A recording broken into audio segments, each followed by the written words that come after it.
Oh, don't know who's joining me tonight, but we'll just wait for more people to come in.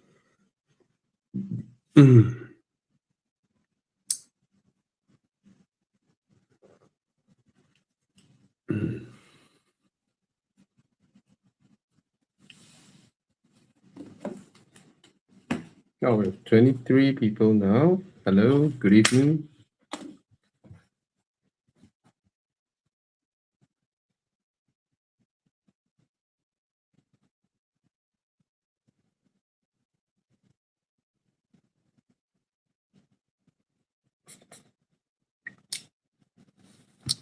Good evening, Team HSI. Good evening, DG Dew 7 by. Good evening, Omar Grace 1092. First time also live. Welcome, welcome. Good evening, Danny Liuji, Darren KY, Darren TKY, I guess. Yeah. Most from YouTube, huh? Nowadays Facebook, they can't make money from live streams, so they penalize live streams. Sorry for my hair, just showered. Good evening, Chikun. Oh, Chikun, today I saw a 7 Series, E38 7 Series actual Alpina. Oh, gorgeous car. E38 Alpina. Hi, Joe Sugar 3995. We have 50 people here. That's the thing, YouTube, you can't like and share to where YouTube, right? And YouTube is like Google never bothered to improve YouTube's platform. Yeah. The best platform to share things on the platform itself is Facebook, but then they sort of penalize the reach if you're not spending money with them. It's not silver, it's dark blue. I think it's dark blue. I was busy oogling over the car. I didn't take photo. I just oogled around the car and forgot to take photos. Yeah. Alpina E38. I love the Alpina rims, man. I absolutely love the Alpina rims. Gorgeous. If I have the Alpina rims on my Beamer, you should look amazing. Amazing.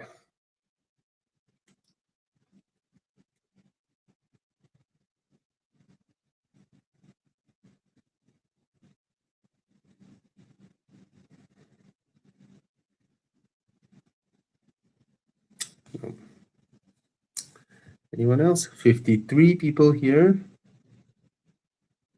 Oh, gorgeous lah. Alpina wheels.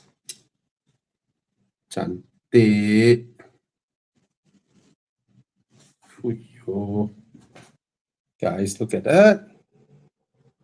So gorgeous. So damn nice.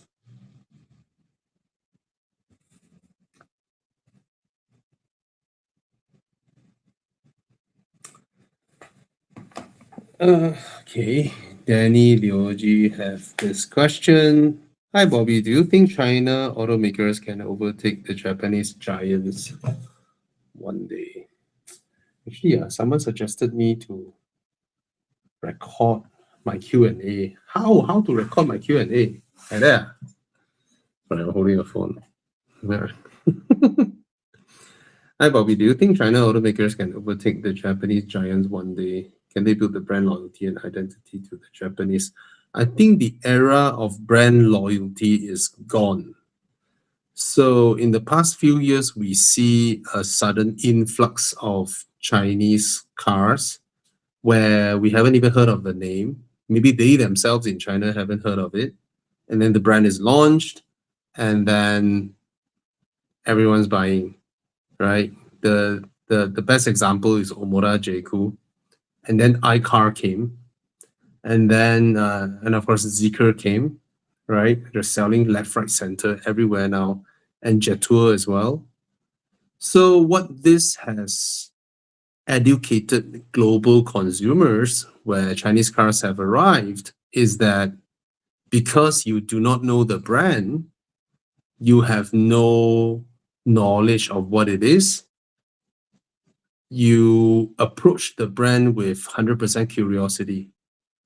So when it's 100% curiosity, you no longer look at the logo, you just look at the leather, the stitching, the fit and finish, what you get for what you pay. There's no baggage with regards to the brand. And that has a side effect of educating consumers that the logo that you have preached and prey upon for decades, that has been ingrained into our minds by the Western companies or the legacy car makers, actually has no meaning. Of course, for people who are older, like me and earlier generations, they still mean a lot. But to the younger generations, it no longer means a thing. It's just like older people who buy computers, they have an innate trust with Hewlett-Packard, Compaq, Toshiba. For younger generations, does that even mean anything? They have no historical connotations with regards to these brands. And hence, they look at the specs, they look at what they get, they look at the fit and finish. And that's why it is the end of the era of brand loyalty, I believe. Yeah. So you don't need to pay extra for brands anymore. Okay. So it will no longer be a thing that can help you sell whatever bullshit that you sell just because you know people like your brand, right? Okay, so that's my answer. And Alan was asking, hi bro, any feedback on whether should wait for Zeekr 8X? Yeah, it's all over the internet now, right? The Zeekr 8X. Yeah, why not? It's such an intriguing car, right? 1,386 horsepower, 2-liter turbo, 2.9 seconds to 100 from a 5.1 meter long SUV. This is the size of a BMW X7 or thereabouts. And yeah, just we're not sure the price, but it's pretty intriguing, right? I just felt a bit okay. I mean, Zeekr has their very strong brand identity, so it's certainly different from the 7X and all that. And the 7X, the light panel thing, right, can only go so far. You can't really, I think Zeekr's high point would be the 009 design that really open them up to various possibilities. Then you see the 8X, right? So yeah, very cool. How is Denza B5? I'm not sure, but I really do like the design. It's from a brand, it's from a sub-brand in China called Fangcheng Bao, which is a ridiculous name, Formula Leopard. And then they took the car from Formula Leopard and park it under Denza, calling it B5. And then in the Beijing Auto Show, they have a new name for this Fangcheng Bao.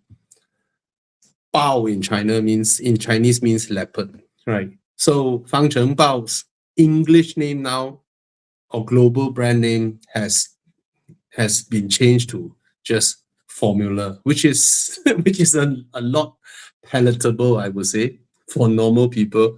It's like, how the hell they came up with that name? Is a Formula Leopard. Oh well. Okay. Yeah, the car looks good. I'm intrigued, but this whole design theme is a trend now in China, right? Boxy cars that look like Land Cruiser and all that, right? Everyone must pass the litmus test now. Everyone must pass the Jetour T2 test.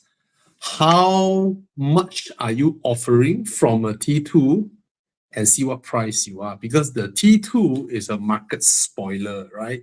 It arrived not in a size that is too much smaller than a Land Rover Defender and selling for 150,000. So whoever that does a boxy SUV now would have to pass this litmus test of, how much more I'm getting from a T2. I haven't driven the T2. I also really like the design. I love the selling price. So we'll see. We'll see. It's a good looking car. Okay. Which PF would you recommend for a family of 5? It would be good to come to this show knowing what you want and what's your budget, and you have a few options already, and then you ask me the options, and then if I know, I'll answer you. Open like that, I can't be scouring the internet and help you come up with an answer without even a budget. Okay. Greetings, Biggie Shack. Any differences if I don't use Star certified tires on my G20? Absolutely not. No differences. Okay, provided your car is an M4 or M3, then perhaps they have some special. I don't think BMWs are that sensitive. Porsches are extremely sensitive. Porsche, if you don't use their N-spec tires, your traction control may come in earlier. Okay, so on BMWs, I've never heard people complaining about it. No, we just try to buy the most value for money tires out there that fits our performance needs. All right, you don't have to go back and buy the Star tire, okay? Terence Leong asking, good evening, may I know when's the next Enduro? Usually end of the year, but we'll see how. Okay.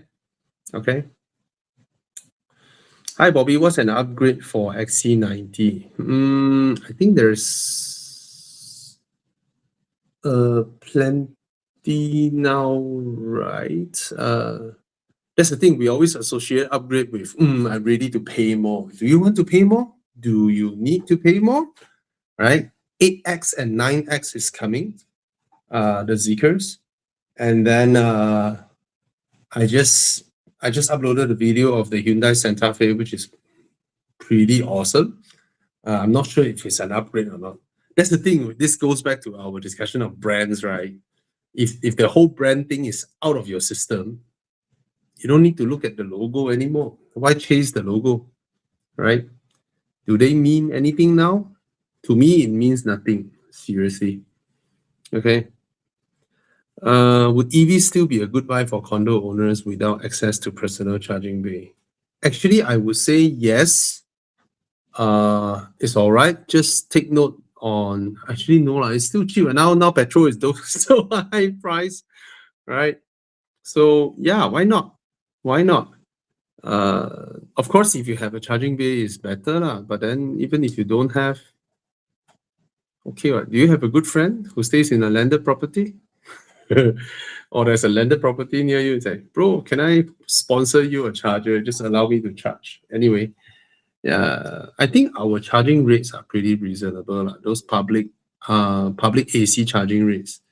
So the idea of EV is, let's say you go to the mall, you charge, right? 3 hours at the mall, you charge. And then when you go for dinner, you go to a place with a charger, you charge again. Wherever you go, you just find a place to charge. You don't have to deplete your battery, then only you start charging. You don't need to do that. Okay. I forgot to record my answers to upload. See, that's the thing, not my habit. Okay. Okay. So Anthony is asking, good evening, Bobby. What do you think would be a good car to replace my 2012 Q7? Such a looker, right? Looking to move on. Budget about 30 to 40,000. I think if you look around 30 to 40,000 cars and then you select a few options, because your question is very vague, because what are you looking for? You want a hatchback? Do you want a sedan or an SUV? Are you married, not married? And around your budget, what have you been eyeing? and then probably I can help you on that. Wait,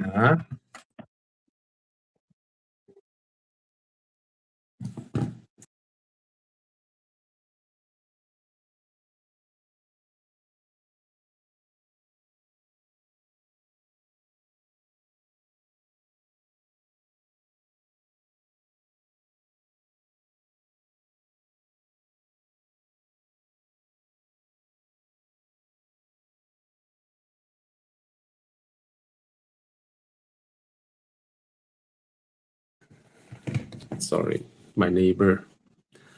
Yeah. Uh, yeah. Sorry, that was my neighbor. Yeah, you find a few cars within your budget, then you come back. Then perhaps we can help you. Okay. Uh. Oh. Oh, he was asking why he asked that question because he's itching to upgrade his X330i to a 7X. Now, you see, this, am I muted? Chiang, am I muted again? Why is there a notification that I'm muted? Hi guys, can you hear me? Hello?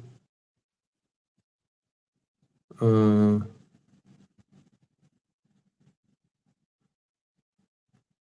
can you guys hear me? I'm not sure. No, I'm not muted, huh? Okay, okay. Been itching to upgrade my X330i to Zeekr 7X as a condo owner.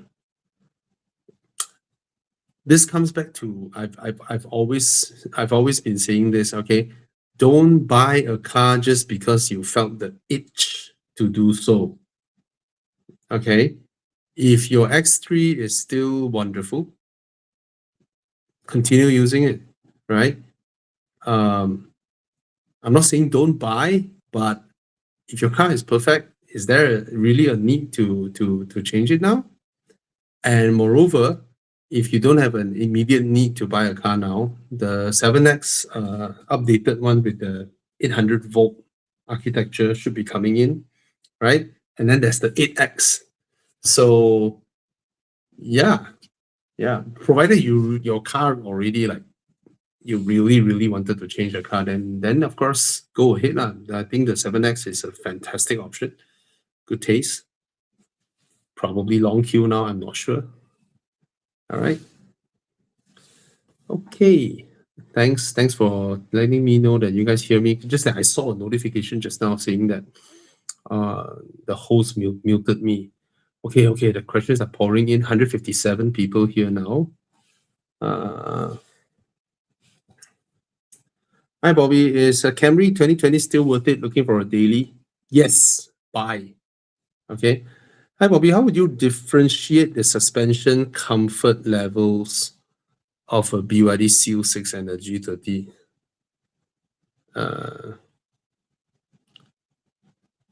I don't think it's how do I put this? Okay, every time I say something, right, it's in the context of its price point. Okay. Now, some people who are more used to their own car suspension, if they go into a car that is extremely soft and supple, right, they may feel like, oh, it's so boaty, it makes me dizzy, not comfortable. See, I'm a car reviewer, right? I can separate between multiple aspects of a car, right? The chassis, the steering, the damping, So in terms of 100K car, the Seal6 is extremely comfortable. Okay, so does a G30, but they don't belong in the same ladder of, oh, who is better, who is better. I don't think it works that way, right? So what do you mean a more expensive suspension is more sorted? If you put both cars into a high-speed corner, obviously the G30 will fare better because it's set up to do that. The Seal6 can do it, but you may feel a little bit wary with it, right? Because the steering is light and all that. So it's not a car designed to be sporty. The sporty one is the Seal. Okay. Is S70 an upgrade on my? Yeah, of course. Larger car, more power, right? More technology. Yep. It is. Okay.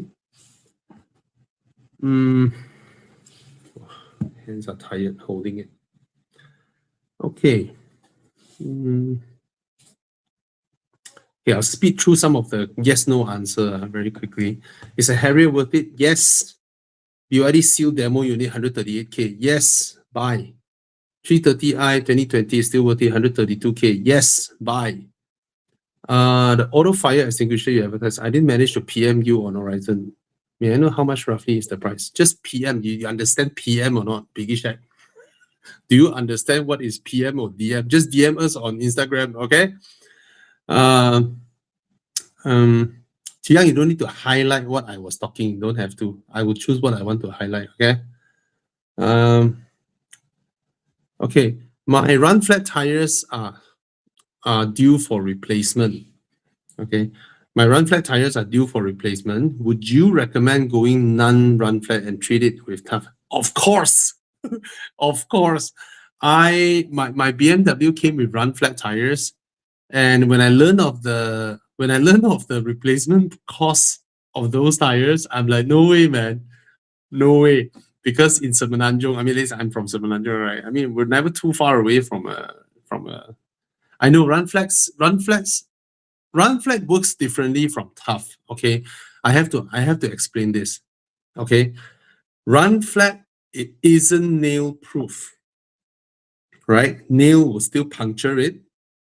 Your tires will still leak air, and then you still can drive with no air, or your tire exploded, the sidewalls goyak, you still can drive. That is run flat.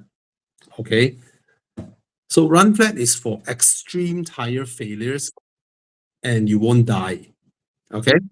But tough tire is different. Tough tire is you kena a nail or whatever, it won't leak air so that you can continue to drive. No air will leak because a lot of time, especially the rear tires, when air starts leaking, you don't feel it through your steering wheel.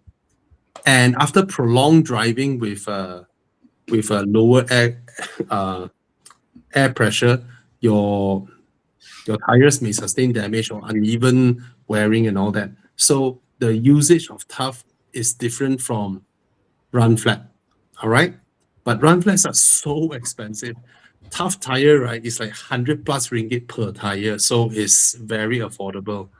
All right. So I would recommend everybody. Okay, provided you tell me that you buy budget tires, 100, 200 ringgit, 200, 300 ringgit, then it doesn't make sense for you to top up 30, 35% of your tire value to apply the resin, right? But if you buy tires like 800 ringgit, 1,000 ringgit a piece, right? Wow, it's a worthwhile investment to spend 100 plus ringgit to have that layer in. And the first sensation after I apply it, my tires are so much more comfortable and it filters even more of those road. You know, sometimes you drive through roads with a lot of little stones, pebbles, and all that. The granularity, right? All those are a lot of it are ironed out, are filtered out. So yeah, I like it. Okay. Actually, a question means that when the tire is let's say gonna puncture puncture. So you can continue to drive the tire for long term. Is that what you're saying? Your puncture means a nail went in, or your tire is flat. Nail went in only Nail went in only, nothing is sealed. So basically, you don't even need to do if you don't even know. You take out the nail corn. I mean, the best thing is you will drive and hear the sound, tuck, tuck, tuck, the sound there. Yeah. You take out the nail, it will auto heal. It will self heal because it's basically a layer that goes in there. In fact, it's used in a lot of cars actually. It actually comes with stock standard. Actually, all the major brands have these variants of tires in global markets, but they are super expensive. You know, Conti Seal, Pirelli, they all have it. But they are very costly, just like run flat. Run flat is like so expensive, right? So this one is a lot cheaper. It's like per tire 100 plus ringgit. And if you think about it, all the EV tires comes with built-in insulation to make it quiet. Or the foams. The foams are already there. Yeah. So in a way, this is like best of both So worlds. the foam, right, Tana, the foam helps a bit A bit only. for soundproofing. This one helps A lot. a lot. Foam helps a bit. So if you have a tire that has the foam inside, because someone asked me this question, it's like, bro, my tire has the soundproofing foam inside. Can I apply this? I said, the process of applying will remove your foam because they need a metal scrub to scrub the inner layers of your tire and then clean it first so that the inner of your tire is rough. So that when it's rough, the resin can stick better. Is the price probably different by size of tire? Yeah, definitely. Tiny tires. I saw a motorcycle tire there also. By width or by size? By inches, your inches, and then your the width of your tire also, because they have formulated how much resin to put inside each tire, different sizes, and then how much is the spinning time and the cooling time. So obviously, if there's more inside, because after you apply, right, the tire would roll towards the end of that machine and still keep on spinning there, so that before it dry up, it's even, right? It's different price point. So the best point, the best time to apply the tire is when you just bought it lah.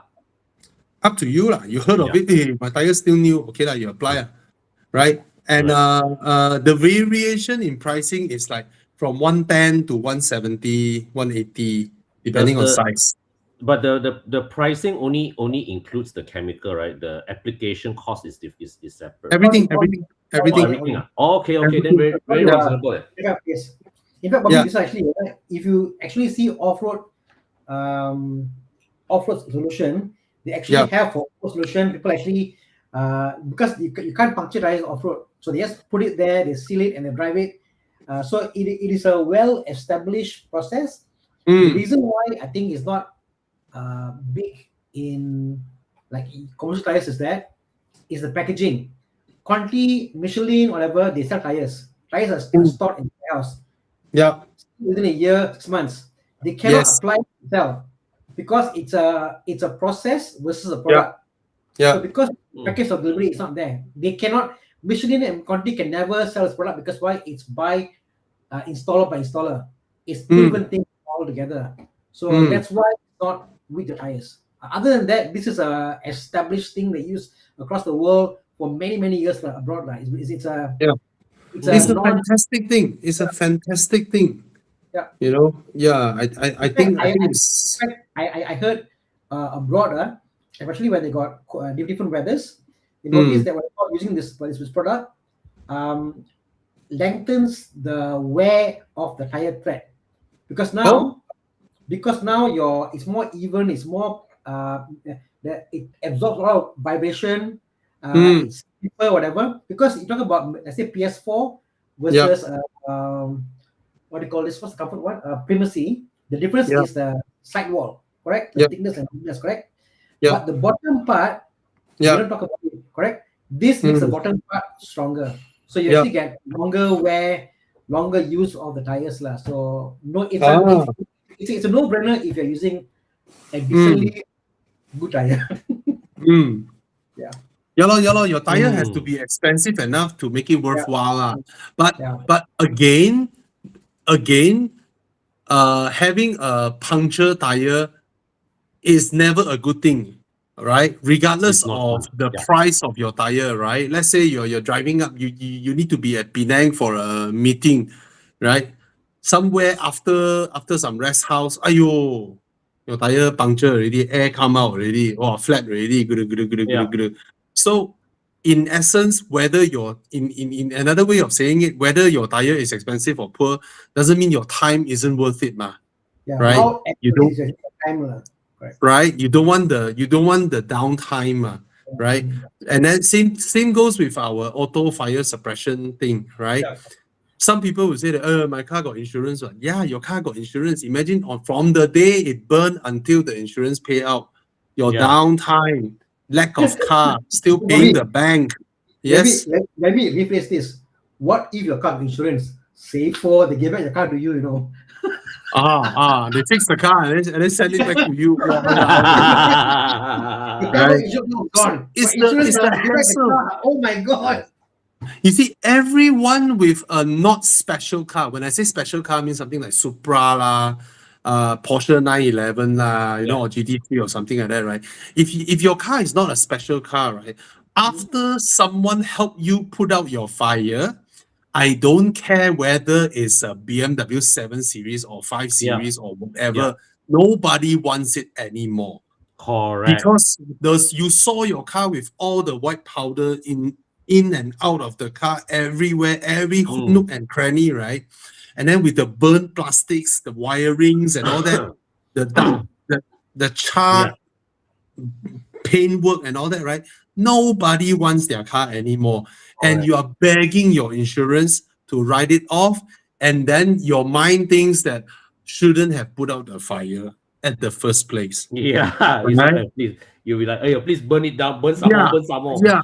But so it's like you already inconvenient yourself from the fire to the lack of car, and if the car comes back, it's another shitload of headache, right? Correct. Double whammy. But imagine when your fire just start and then the auto suppression puts it out. All you see is a bellow of smoke. Then you stop your car and check. Then you realize, oh, the thing went off. Maybe my engine got too hot or fire happened, but I don't know. But I don't need to deal with the double whammy, regardless of your car, whether it's 50,000 or 500,000 ringgit. Because this thing at 1,700 plus ringgit, 1,750, is cheaper than your coating. It's cheaper than your tinting. Correct. Okay, so if you can spend a couple of thousand on coating or on tinting, 1,700 for an auto fire suppression kit, imagine we no longer need to be worried with fire that pop up from the engine bay.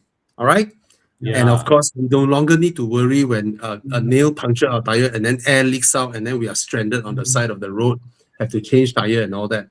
Moreover, nowadays, more and more cars come with 21-inch, 22-inch. You think these tires are cheap, Oh, No, right? it's not.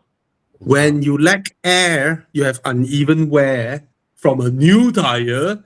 Imagine outside is brand new, inside all wear out. Yeah. Kesian tire 2,000 plus ringgit.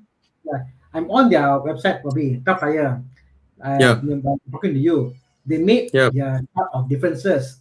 Something they say here, which is very cool. I didn't think about this until I see their screen. Okay. Yeah. Read this out. Ride comfort. Same comfort and handling, which is very true. Because all the foams and run flat will give you a harsher ride. So only way for you to get the same comfort as your what tires intended for is to use tough pollution. There's no other way. Correct? Yeah. And the corrosive properties is non-corrosive. So it is something that you didn't think about, but the fact it's the same comfort as your tires. People buy primacy for comfort, and then suddenly you put the foam or whatever inside, becomes bad. Actually, it's more comfortable. Correct. Yeah. Okay. One Khalil asking MX5 buy. New Recon Velfire 350k. Is it a big improvement over the previous generation? Yes, it is a big improvement over the previous generation. But if you are one of those, let me highlight this question and record this so I can put it on my IG. So, is the new Recon 2025 Velfire worth a buy at 350,000? Is it a big improvement over the previous generation? Yes, it is a big improvement in terms of handling. Finally, the interior feels like a Lexus now because you are paying Lexus money for a Toyota. And the thing is, but for those people who have, for multiple generations, they have always bought the 3.5 V6, 3.5 V6, 3.5 V6. What you will feel now with the 2.4 turbo is the kick-in of the turbo just doesn't feel as smooth as your 3.5 V6.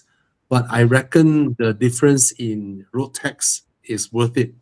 And for those who have been driving the 2.4 without 2.5 without turbo, of course you will feel happier with the turbo.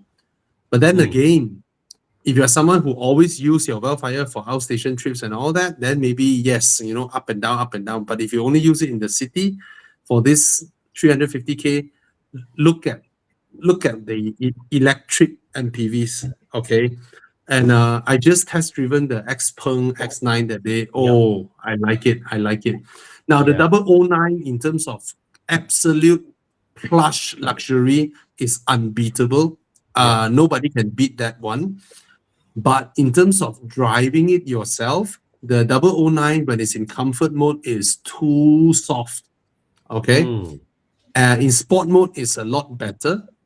But I still felt that car is best being driven by a driver and then you're sitting behind.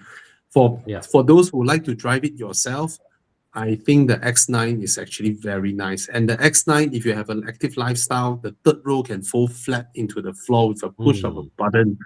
And that is fantastic, man.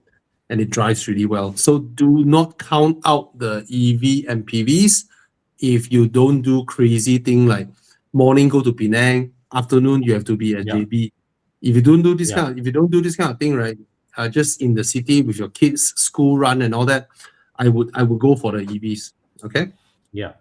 Actually, you think about it, right? This kind of EVs if let's say within city driving this kind of MPVs EV is the best powertrain solution. Definitely, EV is the best. Okay. Irma 7 bike. Fantastic. Oh, my daughter. Oh, she got me this. Thank you, darling. Wow. Yeah, grapes. Don't sour grape, you all. Sorry, We always happy when we see our friend happy one. Thank you. Okay, I think both are good cars. So all three of us will just answer based on our preference. Tana, which one would you go for? GR86. Con? Same. Me too. I used to answer MX-5, but the GR86 is so good. Yeah. The and it's practical. convertible is like nice, but build quality lah. My problem with MX-5 is my size in that cabin. I feel, yeah. Is the headliner is the windscreen here for you? I have to consciously slouch to keep my head below the roofline. Yeah. I have to consciously slouch. You cannot. The GR86. Yeah, GR86. I can sit in the back seat, man. And then you have the proper boot and all that. So, GR86 for me. But even though both are good cars, if you haven't experienced drop top, you want a drop top, then go ahead. Okay. Interesting question. M340i or Tesla Model 3 performance. Con, which one would you get? I will go M340i, but it's really M340i. Yeah, for me, I'll get the M340i as well, even though it can't beat the Tesla Model 3 in performance driving, in acceleration. Evolution 120.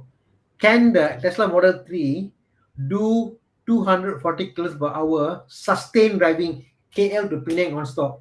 Answer is no. M340i can sustain 240 all the way. Illegal, but you can.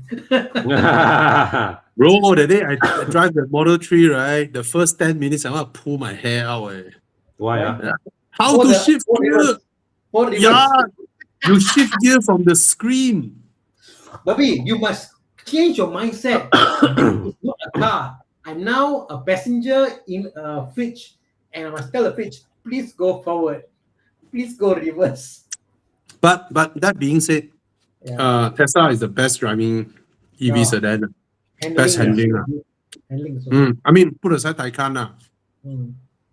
If I buy one, I was thinking I want to buy the S3, XY, the buttons. They sell the buttons for them. They sell the aftermarket buttons you can put on the car. I'll put the button forward, parking, reverse. There are aftermarket gear lever. I'll do all that stuff, so you can shift gears and all that. Yeah. Okay. Hi guys. Just now, what? So cheap, man. Nigel M. Rich. Hi guys, just wondering, now that the S70 price starts at 68K, so cheap is there any appeal That's anymore in buying the one of base the model. Japanese B segment sedans? Yeah. I'll get the S70. I'll get the S70. All right. Yeah. Yeah. Straightforward answer. I'll get Me the too. S70 Yeah. over the others. Yeah. Mm, At that yeah. kind of at 90K, right? I cannot justify putting money down on a Japanese B segment sedan. Yeah. No You longer know, can, right? yeah, Okay. I Tana is can't. not here. I can't logically. Yeah. What to take note when buying a 718 or 911? Nothing much. Just do your PPI. Just check everything. Make sure the cars are okay, and Do generally PPI, they are pretty reliable. All right. yeah. Um, Yeah. Porsches um, are reliable. okay. For people As long as the who, engine is behind you, they are reliable. yeah, for people who's their first time going into a well-known supercar brand, just remember this: physics still apply. All right. A lot of people have the wrong impression that, oh, just because I'm in a Porsche now, last time I can do this corner at 100. Now I'll do it at 150. It doesn't work that way, one. Okay. The feel, the thing that you feel when you go into a corner, the hair that stands up at your back, that's your automatic physics uh sensor. Okay. If you think you crash, I think you will crash. All right. So trust your instincts on it. Don't think that just because it's a Porsche, it's your first Porsche, it's your first experience to a Porsche, physics no longer apply to you. That's how accidents happen to a lot of people. Okay. Yeah.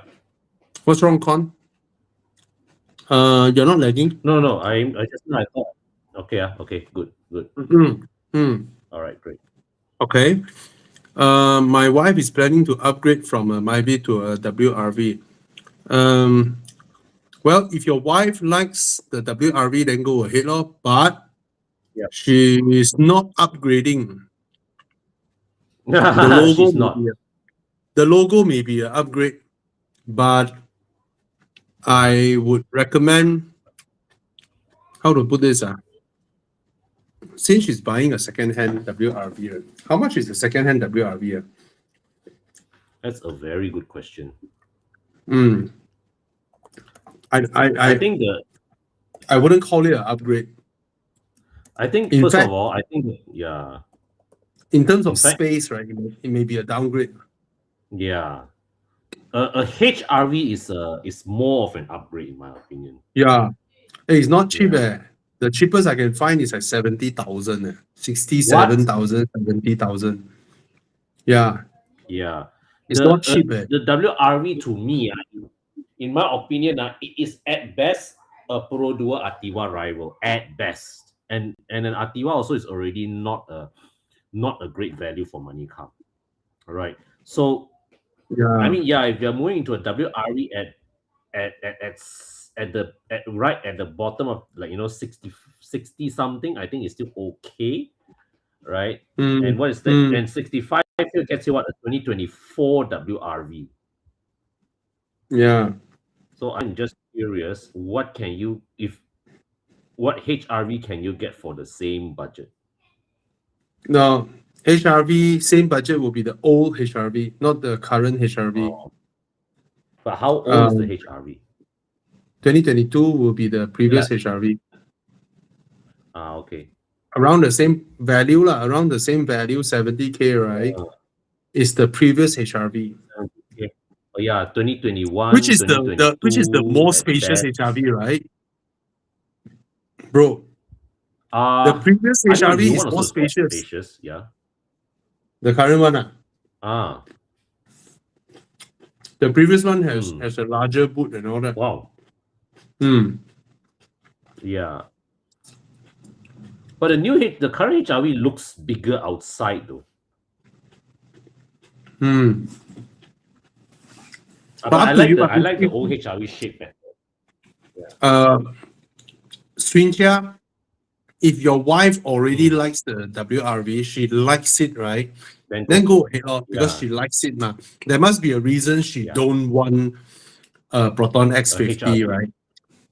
There must be a reason she don't want a Proton X50, because for your budget, you can probably buy a brand new X50, right? But Yeah. if she don't want, Yeah. she want a Honda badge, then let her have it, lor. Let her enjoy the car, lor. Yeah. And it's a good call by your wife really to go for a second-hand one, because I can't justify the brand new price of a Honda WRV. Second-hand still like can swallow. Lah. But I'm curious. Let me see. But it's not out of warranty. Oh. Your budget can actually also get a 2019 Mini Countryman. Woo! Right? But a lot of dealers out there, right, they have extended warranty one. So if you're worried with maintenance, you can probably these cars are pretty reliable, to be honest. The modern minis, they're pretty reliable. Yeah. So of course, maintenance will be higher than your whatever WRV and all that, right? Yeah. But if you ask me, 70,000+, I would go for a mini, man. So much more value. Why don't you bring your wife to check out the Proton Ermas 5? Go put her into the car, let her drive a bit, let her feel the car.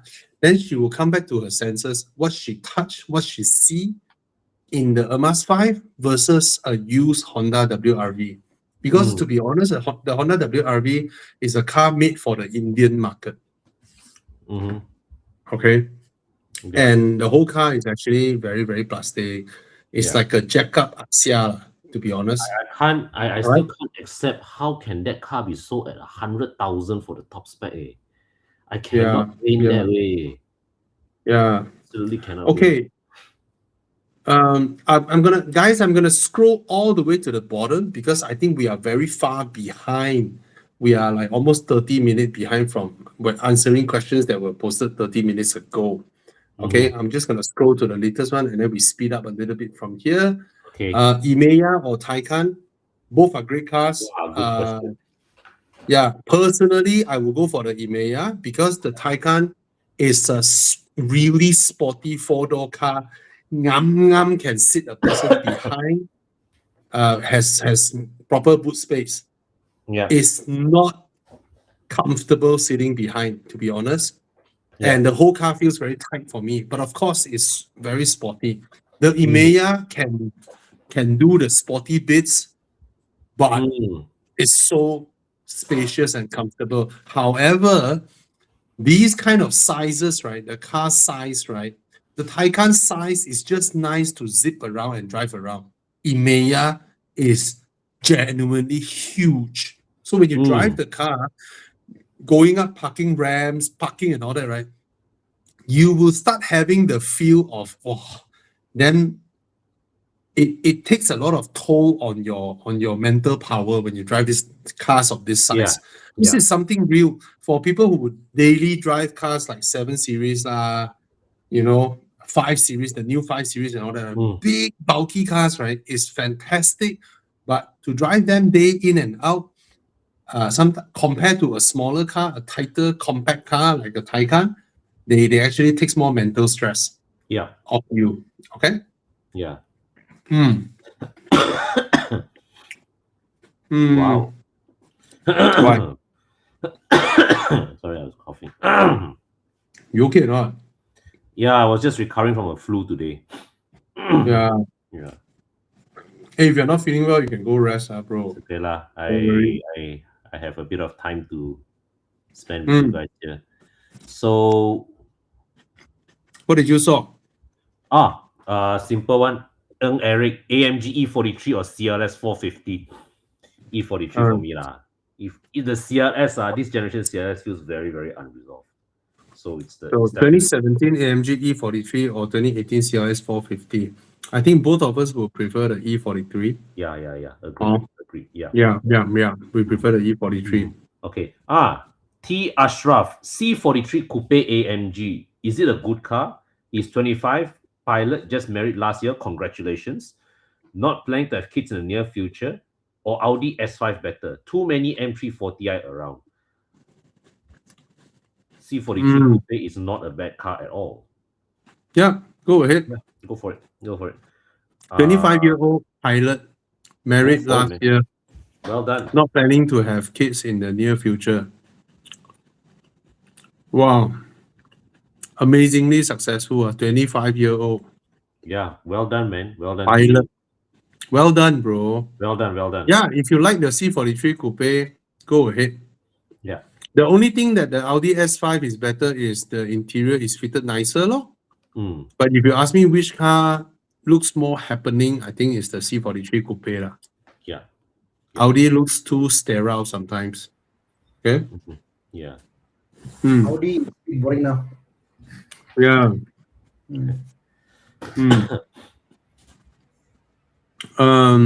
You okay, Dana? I'm good. I'm in the shop. Okay. now. Wow. Hardworking man. Oh, Yeah, man. do you guys any recommended places to do PPI for a recon car? You see 3 boxes today talking to you, right? Dana below can help you do PPI when you're buying a used car or recon car. Just hit him up. You can DM us at Horizon, or you can go to his page, Tana Krishnan or Plus Performance. All right? Mhm. You can look for Tana Yeah. and schedule a PPI. And yeah. And yes, to answer the second part of your question, it is normal to pay a booking fee first. It is Yeah, normal. of course. You right? just imagine this. Mm. How if you are a car dealer, right? Will you accept someone come into your shop and then say that, hey bro, this one I want to do PPI, this one I want to do PPI, this one. I'll pay for the PPI myself. But you're paying the workshop, you're not paying the dealer. Yeah. Time, energy. So Yeah. I want to explain. I should record this process down. Oh yeah, please. Okay. This is good. Yeah.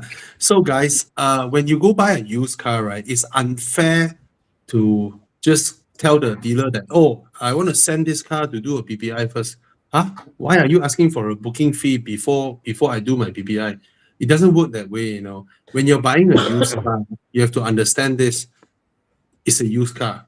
That's first of all. Secondly, right, the process should be you go online, you look at what's available out there, what's your preferred color, what's the kind of spec you want, the price you want. Then after a few cars hit your criteria, let's say you can accept silver, gray, black only. Then you look at this few. Okay, one dealer is at Cheras, one dealer at Kajang, one dealer at PJ. Then you go and travel there, then you look at the car, check interior, everything. You can take photos. They don't mind for you to take photos so that when you go home, you remember, then you can compare, right? You discuss with your wife, right? Or your other half, whatever.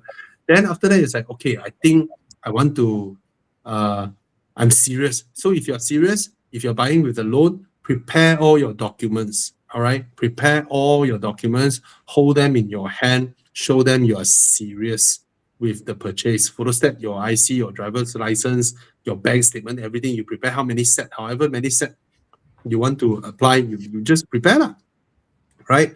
And then last time we used checkbooks. If you have a checkbook, that's a good way to write a check. You know, bring the check over, 5,000 ringgit or 3,000 ringgit. And then you go to those dealers, right? You negotiate them with the pricing. They have an initial price. Then you negotiate, nego. Okay, a few of them give you adjustments, discount and all that. Okay, finally down to two units, right? So then it's like, hey, bro, I'm serious. Then they also can tell you're serious because you prepare everything already, right? It's like, do you mind if I drive it for a while, right? Provided you're an expert. If you're not expert, right, you think everybody is a test drive expert. You're not, right? Just drive the car for fun. What is the thing that you want to take note of, right? Actually, nothing much you can tell, right? So test drive is not as important as getting someone like Dana to go there and do a PPI for you, right? Basically, either he goes there or you bring the car to his workshop, then he can have a much more thorough check. But that process is, bro, I'm serious with this car. That means you're telling the dealer, okay, we agree with the pricing already. Now you want him to reserve the car for you, right? Only by reserving the car, then that qualifies you to send the car for PPI, because PPI, failing the PPI is supposed to be the deal breaker. That means you already want to buy the car, you already paid your booking, then the dealer allow you to bring the car for PPI. PPI fail means the dealer will return you the booking. PPI pass, you want your booking back. If I'm the dealer, I won't even pay you back because you're wasting my time. Correct. Right? Correct. So I have to understand this. PPI is not the prerequisite criteria to consider his car. It is the last criteria for you to back off the deal. Yes. And you have to be fair with all the used car dealer, okay? Yeah, and to add one more thing, right? When you talk about a deposit, right, you must first discuss upfront what constitutes grounds for refund. Okay. Yeah. So suspension wear is not grounds for refund. Yeah. All right. Your tire botak is not grounds for refund. Brake pad grounds for refund. What is grounds for refund? Right? Signs that the car was in a severe accident. Signs that the car was in a flooded.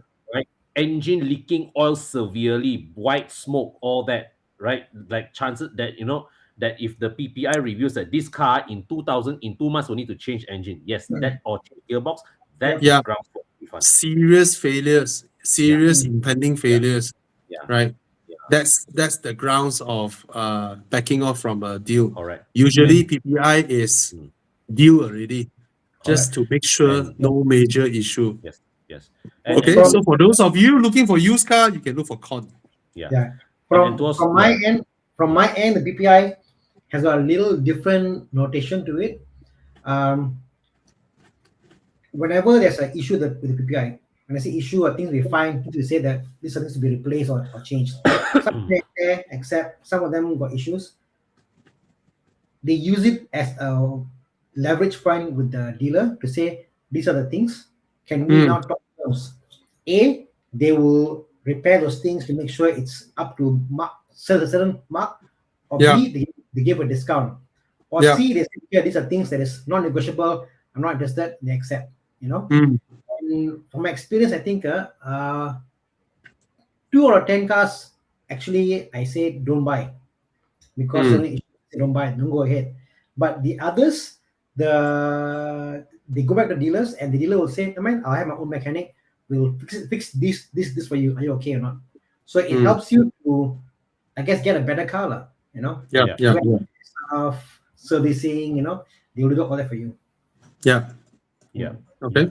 So one more thing that Bobby highlighted, and I want to repeat again, is whether you're dealing with private seller or whether you want dealing with dealer as a buyer, right? The best way to get what you want is to demonstrate that you are serious.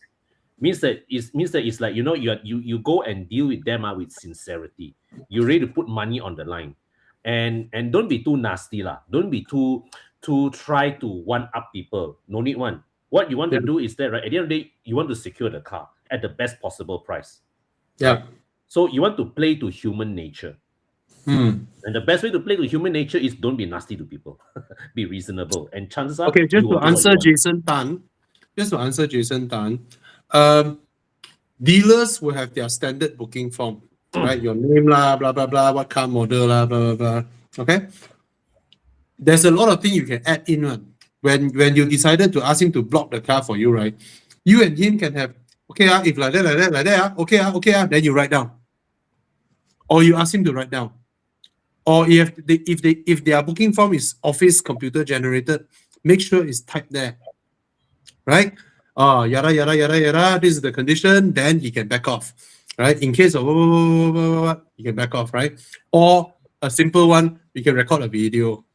Hey bro, don't mind I record a video. We record this conversation so that we have proof, right? So those are ways to make sure everybody. I'm not saying people are out there to cheat, right? Nowadays, right, with social media and everything, right, very few people is out there to cheat. You know, everyone just wants to make a living. Everyone just wants to make a living. Okay.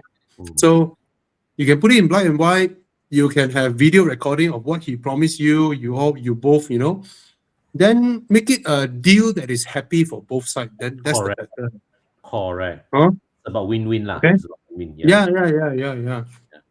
So no one way ticket lah now. Okay. Right. Don't forget they have the upper hand with the used car, not the other way around.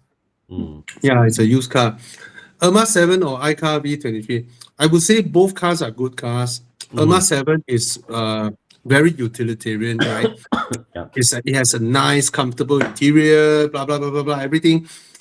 The iCar is so stylish. Yes. Right? Yeah. You park Yeah. next to a Defender, right? You can park next to Defender and the G class like it's like you belong there. Yeah. Yeah. Look at Con, right? If he drive an iCar, right, he will wear shades, he will gel his hair, right? He will wear some more stylish clothing and all that just to fit the car, right? Yeah. For me, uncle, like that, okay, I think I drive Irma 7. But if you ask me both cars, which one I like more, definitely the iCar. I like the iCar more. Yeah. Yeah. Okay, it's more stylish, and you're not paying a high price. You see, to be this stylish, right? You have to pay 230,000 for the Smart, Yeah. or 280,000 for the Mini, Mm-hmm. right? But now you can pay 119,000 for the V23. Crazy. 119K, and you look so stylish. You Crazy. park your car next to a G-Wagon. These are Right? crazy good times, man. Your car is 119K. The Genie 5-door is 199K. 80,000 ringgit more. 80,000 ringgit more, the Suzuki Jimny. Right? And you look just as stylish as all of them. As the G-Wagon, as the Tank 300 and all that. You are Crazy good. same. Yeah. Okay.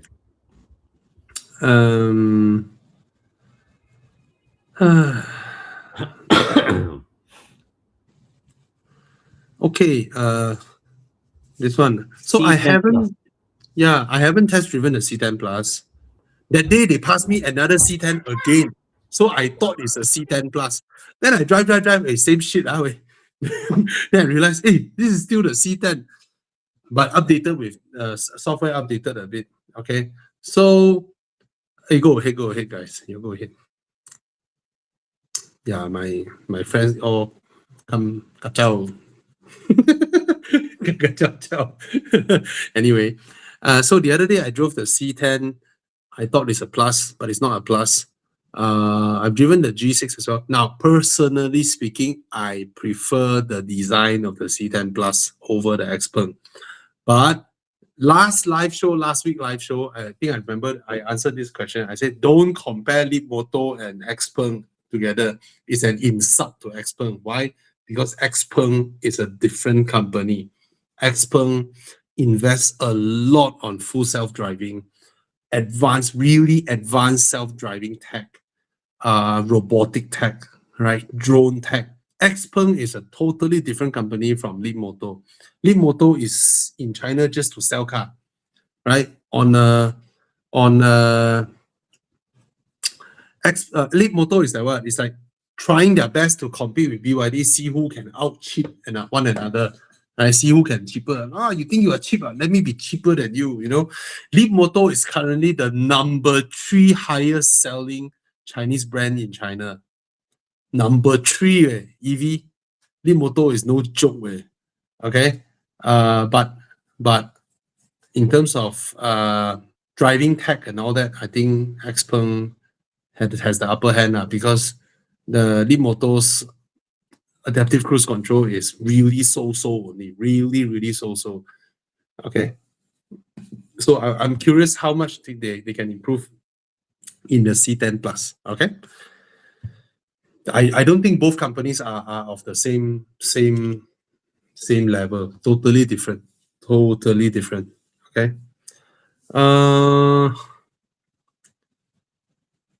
X50 or UCX30. I think X50 is more the first car for a girl. I think you enjoy your... Okay, the Mazda 3 hatchback is so sexy. I cannot deny that. It's super sexy. And if you're a girl driving it, okay, I'll just buy the Mazda 3. Every girl looks sexier driving the Mazda 3 hatchback. Okay, it's so pretty. Just buy the red color. You look so gorgeous without paying top money, and then you have very cheap maintenance. Okay, and it's fuel efficient. And the car is just so sexy for a lady. All right, just buy the Mazda 3 hatchback. Beautiful car. You will dress up nicer. driving your car, I believe, because it's such a good-looking car and interior quality is top-notch. The screen technology not much, but I cannot recall for the life of me that has Mazda now got Apple CarPlay, Android Auto. I can't recall.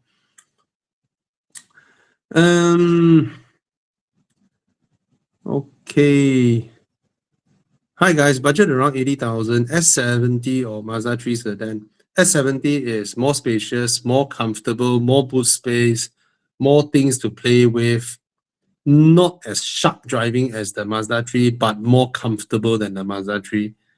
And not as good looking as the Mazda 3. Looks more uncle than the Mazda 3. Okay? Definitely fuel consumption higher than Mazda 3. Confirm.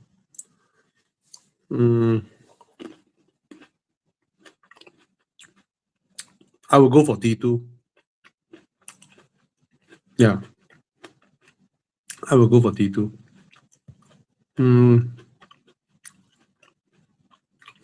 This is good for me to record also. Hi, Bobby. When servicing a car, does the engine oil brand really matter? Or is sticking with the original recommended oil enough? Also, between 0W20 or 5W30, which one would you go for? Okay. The brand does not matter. However, anybody can come up with a brand. Okay? So the risk is, if you, let's say you go Shopee, you buy engine oil, popular brand, you wouldn't know what you receive is genuine or not. Because for popular brand, there are a shit ton of counterfeits out there. It's still ongoing, let me tell you. Popular brands, popular engine oil brands, a shit ton of counterfeit engine oils flowing all over the internet. Everyone also put in the description, genuine. Okay? Genuine. What can you do about it? Right? So, buy oil from petrol station is a very, very safe bet. Okay? A couple of years ago, when Malaysia still have Tesco, I forgot it's Tesco or Carrefour, they recall a big batch of engine oil. Why? Because those are fake. They don't know. Somebody supply it to them, give them a healthy margin. Then they let the guy sell at the floor. They are not experts. How are they going to check whether it's genuine or not? Eventually, those are counterfeits being sold in a hypermarket. Can you believe that? It happened. It actually happened. Okay? So, that's the first thing. So whether your brand is Mobil or Shell or Castrol or whatever, right? It doesn't matter, because all these big companies, even a lot of smaller companies like Revenol and all that, right? They actually have the proper certification, the proper certification from the car manufacturers, right? Approved type. And there's a lot of oil brands also. I tell you, if I want, right, I can come up with a Bobby Ang engine oil tomorrow, right? Because there are so many factories, I don't know, in Sungai Buloh or Port Klang, or like, it's just like cooking sambal, right? You put in the ingredients, glung, glung, glung, glung, glung. You just buy the raw material, glung, glung, glung, glung, glung. Then you do your own packaging. Yeah. Okay. So take note on that. So buy from reputable brands that has the certification, the source are okay. Big workshops generally all their sources are proper genuine oil. They won't risk their reputation. Now back to this 0W20, 5W30. I would say Malaysia, the lowest you should go is 5W30. I can't imagine there is an engine that was designed to run 0W20.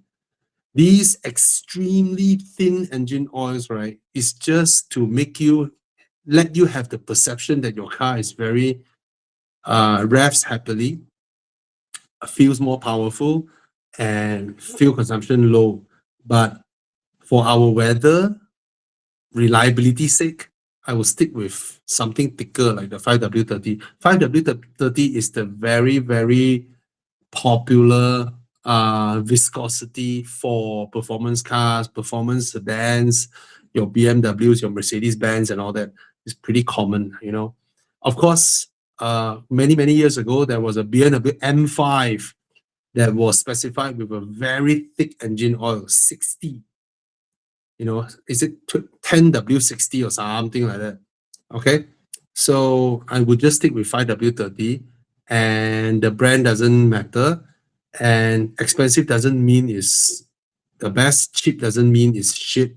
Okay, engine oil is very high margin out there. All right, just so you all know.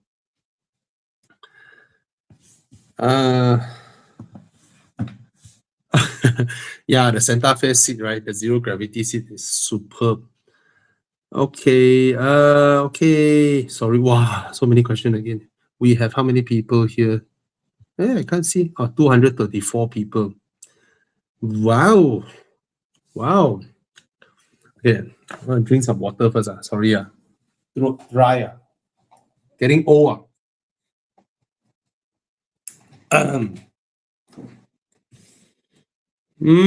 Oh, I didn't know that. Sorry. So Thomas said that now some dealerships they use 0W20. See, car makers that specify this oil for their engines, yes, their engine is designed to such perfection. They can use such a thin oil, but it's mainly to give you the perception that your car is powerful and fuel consumption is low. But of course, doesn't mean that you put in a thicker oil compared to what is recommended means it's good. Sometimes in certain cars it may damage, you know. Oh yeah, Mike Yap is here from Mike's Garage. 10W60 for high revving NAM engines. So that will be the E92 V8 and of course the E60 M5 V10. Okay. I prefer the Atto 2.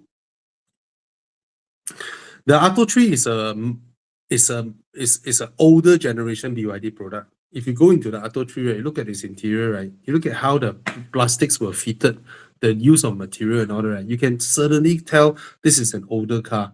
The Atto 2 is better than the Atto 3 in every way. It's a more modern, it's not as handsome as the Atto 3. Atto 3 is a very good looking car. I cannot deny that.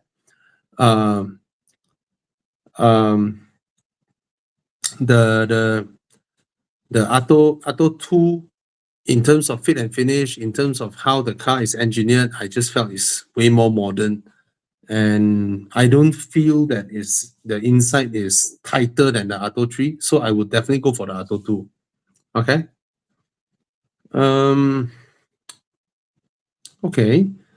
But this is going to be my first car I'm going to purchase on my own. 33-year-old current car is a Peugeot THP 1.6 2016. I'm looking at the Leapmotor B10 or the Irma 7 or Jetour T1. What's the Jetour T1? Apa tu? I only heard of T2. Ayo, the car's coming now nowadays. Jetour T1. Let me see. Oh, very good looking. Walao. Huh? Why is T1 same price as T2? Apa ni? T2 is 156,000, T1 is 153 . Ini macam pun boleh . Very handsome . Nice way. Go test drive, go test drive. All three are good cars. The B10 and Jetour is more stylish, I would say . But some people like the design of Irma 7 PHEV. Some people like that kind of design, right? Some people like smart Brabus design. Some people like Zeekr design, right? Zeekr is in the same category as the Irma 7. The more sleek, you know, the more Seaman, the more how do I put this? More proper, more executive looking, right? Whereas those are more stylish, funky looking kind of design. All right.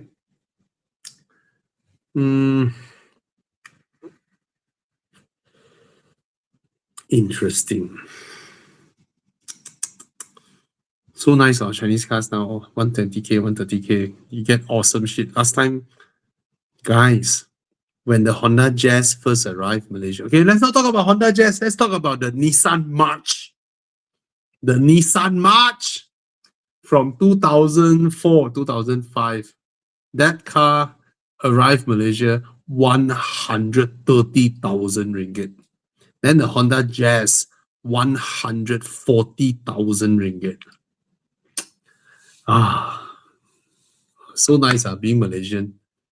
Right. 20 years later, cars are cheaper than 20 years ago.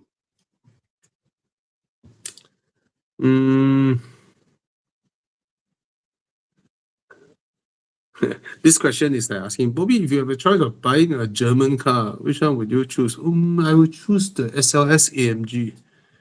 Right. I mean, there are so many Chinese cars, right? What is your question? What is your budget and what is your question? Yeah, that would be a nicer way for me to find an answer for you. Yep, they have been milking us. Milking. Yeah. Hi, Dana. Is everything all right? I'm just checking out my staff. They're doing some work, making sure all okay. You are still in the workshop rushing some work. Yeah lah. One thing like I just cannot solve. Like what the hell is this thing? Like timing belt. It's like a product came. So the belt itself, is it a defect in the belt or what? Anyway, another thing. Chinese car Malaysia. You know what, Bobby? I had an idea. Yeah. Penang auto show, they said, wow, all China brand EV, and then there's a Korean brand and Proton, correct? It was Japanese, it was Korean, one Korean Kia, and then there was Chinese and Proton. And they say, wow, what happened to the local other company, whatever? I was thinking, you know what? In today's market, if Bobby Ang made a Chinese car auto show, sure pack one, and everyone want to come and see. Correct? Because we want to see the Chinese cars actually. Actually, sometimes, right, all this motor show, right? Yeah. I find that when Perodua don't support, right? Whether they have new things to push out or not doesn't matter lah. Yeah. Hey, half the cars that are sold in Malaysia are Peroduas, you know. Yeah. And they don't spend the money to support this kind of local motor show. Yeah, it's actually pretty shitty. Yeah, correct. Earn money, earn. And then, do you support the industry back? You don't. You just earn the money and then what? Huh? I think the Produas reinvestment arm isn't right because you make all the money, you sell subpar products. And Toyota is sitting there quietly counting money. Why? Because every Perodua's engine, gearbox, chassis is from Toyota Daihatsu. Biggest shareholder is Toyota anyway, So, technically speaking, right, Geely has a Proton brand in Malaysia. Toyota has a Perodua brand in Malaysia. In essence, I don't want to go there. Never mind But they are serving the Malaysians law. But if there's no protection, I don't know, man. If there's no protection, can they beat the Chinese in being, in pricing? Anyway, this question: which Chinese car have a drive feel like Mazda? Zilch. Absolutely none. No Chinese car currently drives as nice as Mazdas or as BMWs. Absolute none. That's my answer. And they don't care. Right, they don't care. And then the Chinese brand will show you their moose test. Right? So the funny thing is, driving feel is driving feel. How good your chassis is totally two separate things, right? You can have a damn good chassis that can do extreme moose tests, but the feel isn't there, all right? I think about 3 or 4 weeks ago, I think we shared a video on Horizon where the JQ J7 out moose test a brand new Audi A5. An SUV beat sedan Audi A5 in moose test, and by a huge margin, by a very big margin. The website is called 77km. It's a Spanish or Portuguese website. The only thing they do is for them to pass the moose test is 77 km/h. Okay, that's why their website is called 77km. So they will put the cars through a series of moose tests and then see whether you can hit 77 or you couldn't hit 77. If you can't, where are you? And some cars beat 77. Okay, so the A5 is below 77. The J7 is above 77. Yeah, so there you go, chassis. But driving feel cannot be compared. All right. Best driving Chinese cars is MG. Yeah. MG being assembler for Volkswagen in China, a lot of their cars are influenced by Volkswagen, so they drive pretty well. But in Mazda speed, they can only be counted as tidy handling, not the type of driver's car kind of handling. Yeah, they are not. Okay.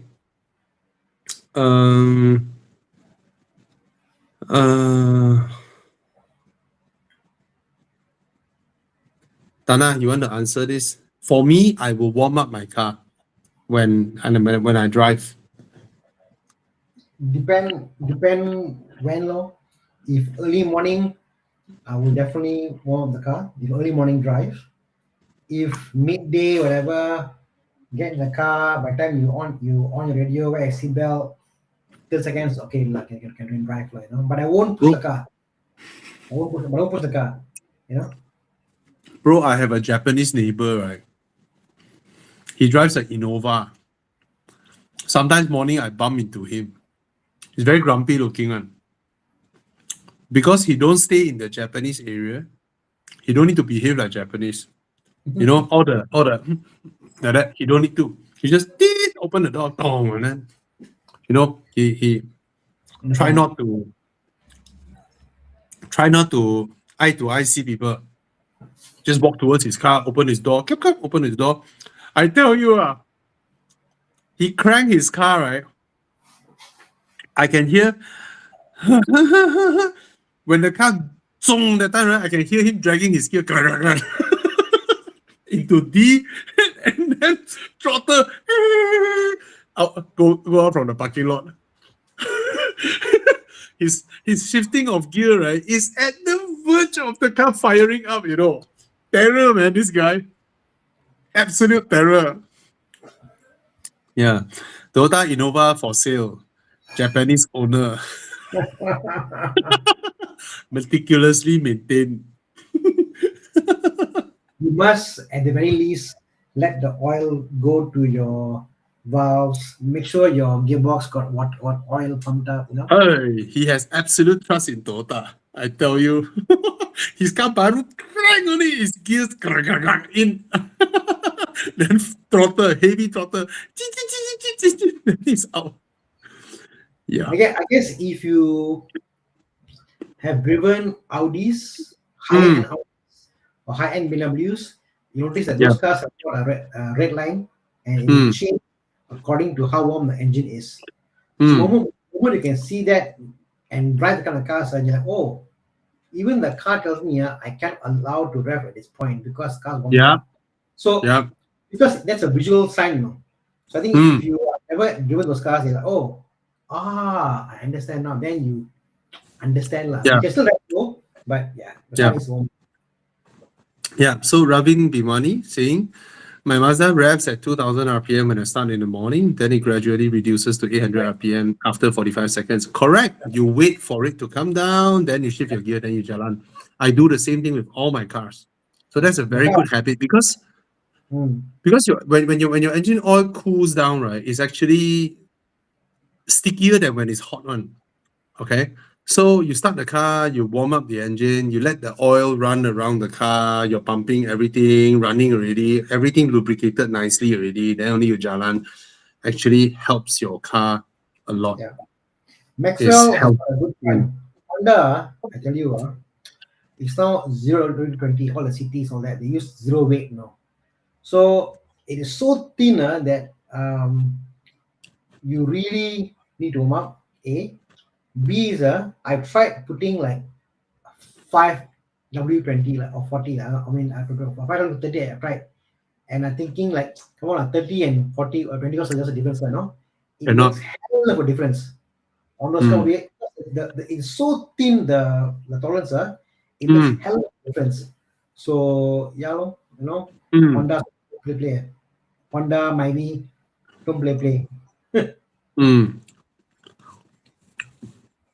Yeah.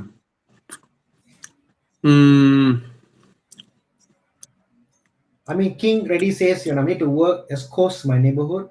Again, depend what car, because some cars you need the oil pressure to build up and go through the. So it's just better just even a minute, like a minute is like you get in the car, put seat belt on, just mirror, radio station, all okay, not okay, check. 1 minute, like it's fine. His previous question is, I have an E60 now. Should my next car be a E38, E39, or the S70? And he said, I'm a technician, so maintenance is no issue. Oh, then get a F10 now. Because the price of an E38 now, a sorted one, is going to cost you easily about 20K. 39 or so sorted one, even 15K to 20K. New S70 is your budget getting a loan for. So I would either go S70 because it's new, but then no adventure, or get an F10 5 to 8 because you are handy. What you can work on your own car, nicer, proper model car. Yeah. I don't see I mean, E38, 39, like a guy came to me the day. He was saying, oh, my E38, E39, all the issues there. I want to sell and trade in and get my Hummer 7. I said, you spend all this money and you want to trade in.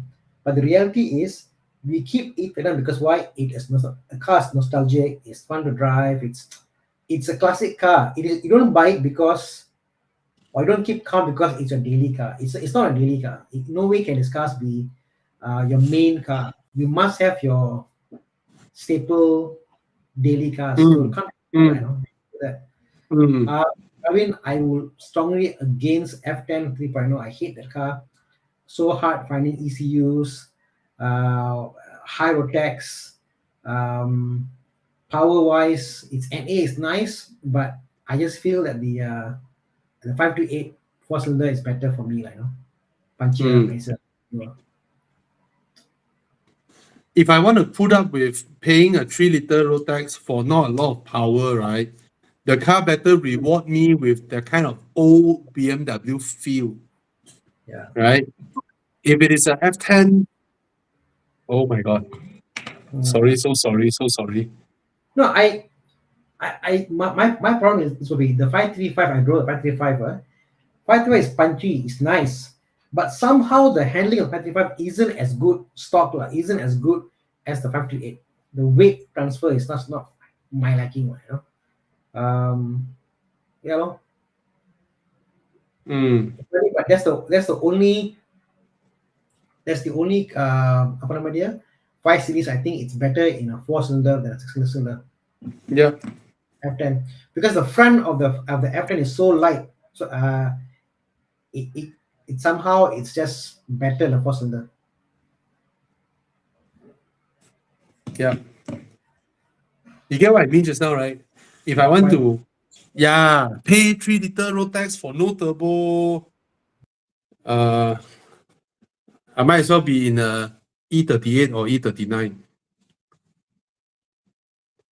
Okay, Tana is gone all of a sudden. For my first EV, what should I take note or concern for iCar 03? Okay, my test drive unit, when the speed reaches, if you go and watch my video, right, my test drive unit, when my speed reached about 140, there is a weird sound coming from the front right wheel. But the previous time when I drive the O3, no such thing. So I believe that one may be just the media test car. As you know, it's a media test car. I wouldn't know what the previous guy did. Maybe the previous guy go and fly speed bump, multiple speed bump, you know, go to Park City, fly through every single speed bump. I do not know. So, but that was what I reported in my previous media test drive car. Okay. G6 and 7X. I've driven both. The G6 is also very nice to drive. It's just that I personally, this is the buyer's opinion. I personally don't fancy the design of the G6. I like the 7X a lot more. And exactly like what you said, the aircon vents in the 7X annoys me because it blows and hit the screen and comes straight for my eye. Wherever I try to adjust it. At the end, throughout my test drive period of the 7X, I switched off the middle aircon vents all the time because I do not know why our feng shui not ngam. Just the center aircon vent keep blowing straight at my eye. So I turned that off. As for reliability issue, I think most of the online complaints are about software related stuff, right? That one you just have to wait for the OTA updates. And for Malaysia, probably you have to really wait for the OTA updates because now the whole Zeekr company is focused on bringing their products into Europe. So you can expect, instead of worrying for a tiny right-hand drive market, they might be working on software for Finland or road markers of Sweden. You know, I mean, of course, they have all those data, I believe. I'm just saying that the whole company is gearing for European export. So, yeah. Okay. Is a Mazda 2 used car worth getting? No. Get a Suzuki Swift. As much as I like Mazda, get a Suzuki Swift. It's a much better car. Okay. What is your opinion on a Suzuki Swift Sport manual compared to any other sporty manual in this price range? Yeah, nothing much beats this. Go ahead.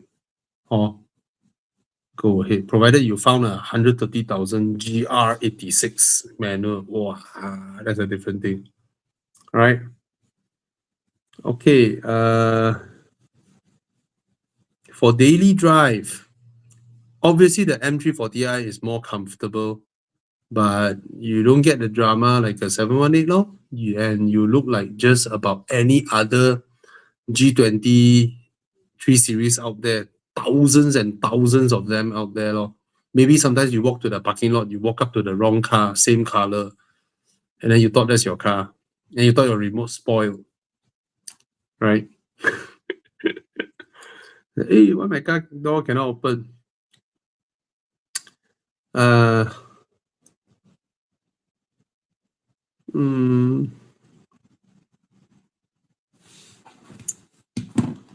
This is interesting. This is an interesting question. Should more people switch from cars to motorcycles to save 100+ hours a year in traffic, or do safety and weather make it unrealistic despite being more time efficient? I guess so.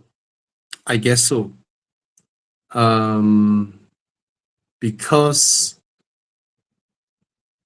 how do I put this?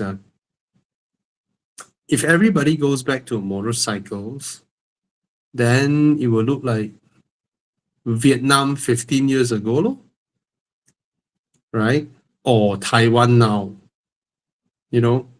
but is that our aim?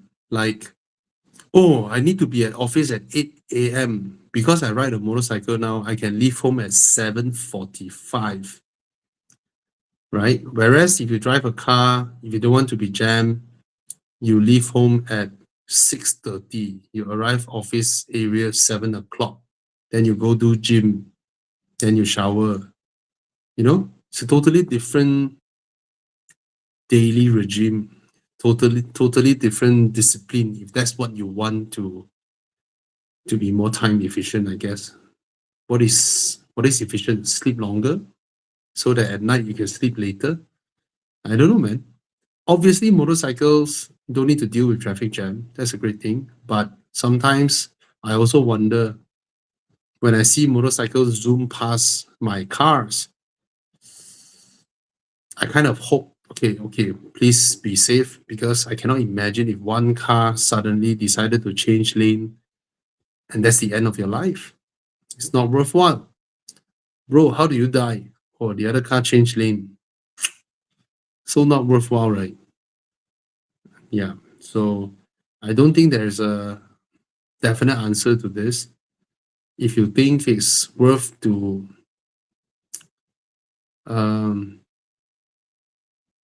risk the weather, or a more serious thing, worth to risk your life. I know a lot of people has been riding motorcycles safely, but you know lah, different thing lah. Oh, I wouldn't. And when I was young, my dad told me, if you want to ride a bike, I'll break your legs before you break them yourself. And I also wouldn't let my kids touch motorcycles before they turn 21, because I stay in the city, right? If I stay in some other tiny, smaller towns where there are way lesser traffic, then probably it's okay. Yeah.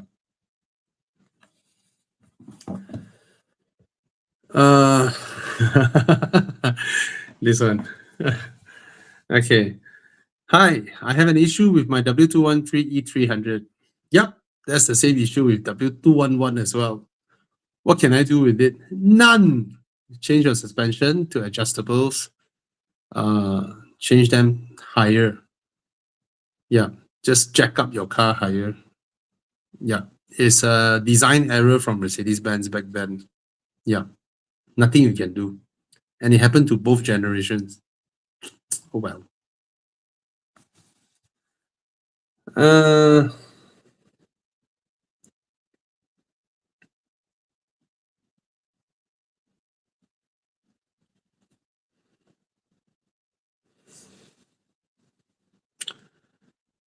Shah asking, what is the best car tint below 5K and 3K? As you know, all my cars I use glass tag.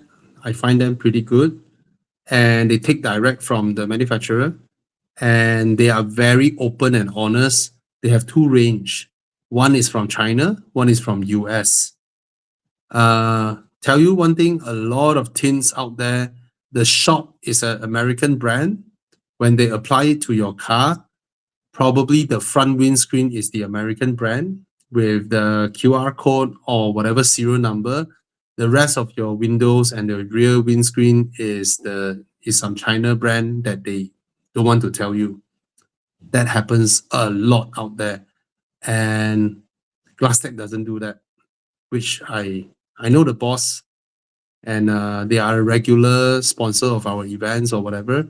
So my tints are all using Glasstec, which I really like it. And now they also source in China tints, and they explicitly make it clear that our China tints are engineered for EVs, because it's clearer, because a lot of EVs are double pane glass, dual layer. Okay, so you can check them out. I have used their tint for many years, and so far it's very good. All right. What the heck? Okay, that's an interesting question. Brand new Proton S70 or a Mazda 3 hatchback 1.5 or a used GR86. So the car guy in me will scream GR86, because this car used to be 240,000 and now it's 130,000. Out of these three, the GR86 is a proper driver's car, and yet is pretty practical. all right? And it's more comfortable than the Mazda 3. Of course, the most practical car here is the Proton S70 lah, but there's a lot of things you can do with the GR86 that you can't do with the Proton S70. Say, for example, someone organized a drift class, like Zenlo organized a drift class. You can go with your GR86. You get what I mean? So, yeah, it's different. And I believe resale value of these three cars, the strongest will be the GR86 from now onwards. Okay?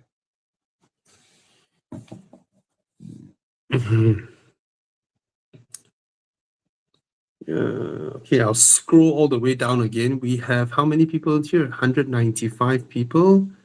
I mean, there are a lot of good tints out there, so go ahead. Okay, there is a lot of good tints out there as well. Okay. Nano ceramic tint will not affect your smart tag or your condo access card and all that. Okay, those are newer technology. So I used to have the top range of VCool, which they need to cut a hole on my windscreen so that I can do smart tag. Then I also used to have the top range of 3M, which also blocks my condo access card, and also the need to cut a hole. So glass tag uses ceramic, so I don't need that. And yeah, okay.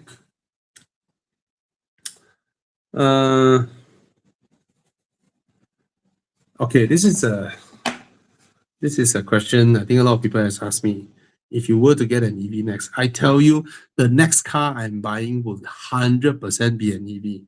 100%, because that is something that the problem now is that I have two family cars, right? I have the Audi, which is a family car, but very high maintenance, very high road tax, insurance, and all that.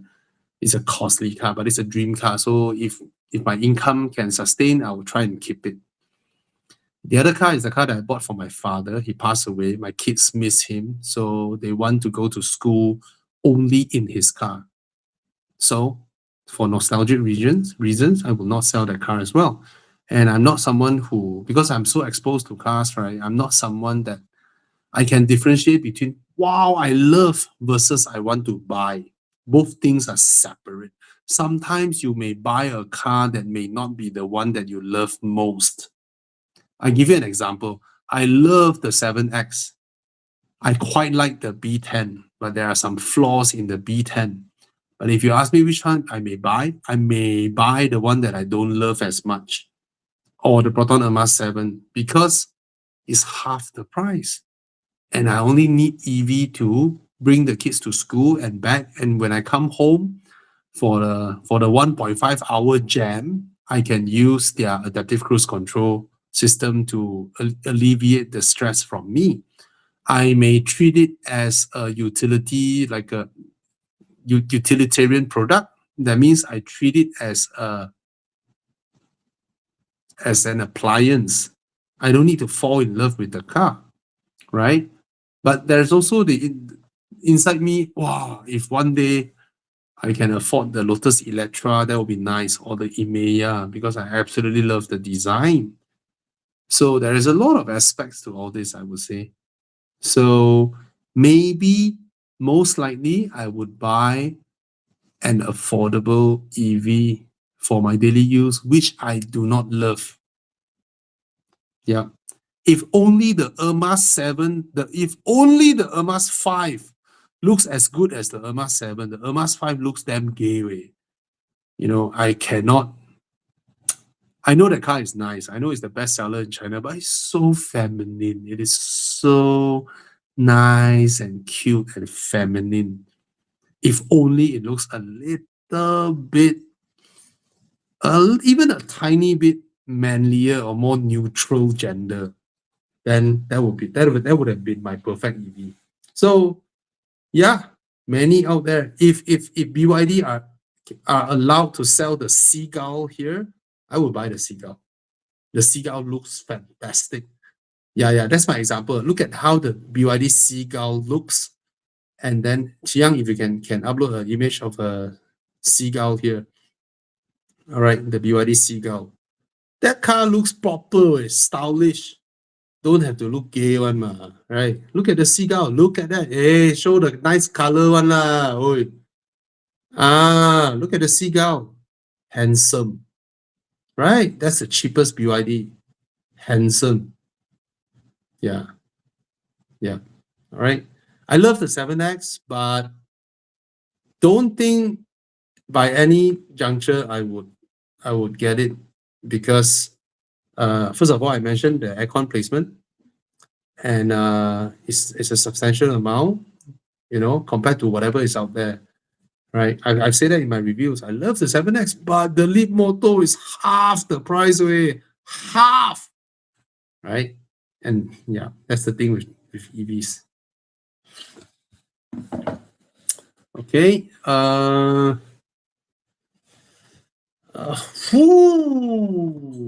like this. Okay. Unfortunately, Thomas is not here tonight. Let me show this. Hi, Bobby. I'm looking to change my Mini Cooper for a U718 Cayman GR86 or Alpine A110. At 4-year-old, the GR86 and what? Oh, so you're not from Malaysia. My gosh, GR86 and A110 roughly the same price. Wow, the Cayman is the most expensive. Yeah, I get it. So just to let you know, in from where I am from in Malaysia, the A110 is more expensive than the Cayman. Unbelievable, right? Design-wise, I absolutely love the A110. I don't really fancy that drivetrain. I know it's very powerful, very fast. It might as well be the fastest car here, right? And I like the design. I like the design of this car the most out of these three. I freaking hate the interior. And it's super impractical compared to the GR86. But it's so special. It's so nice. Amongst these three, Cayman is so easily acceptable.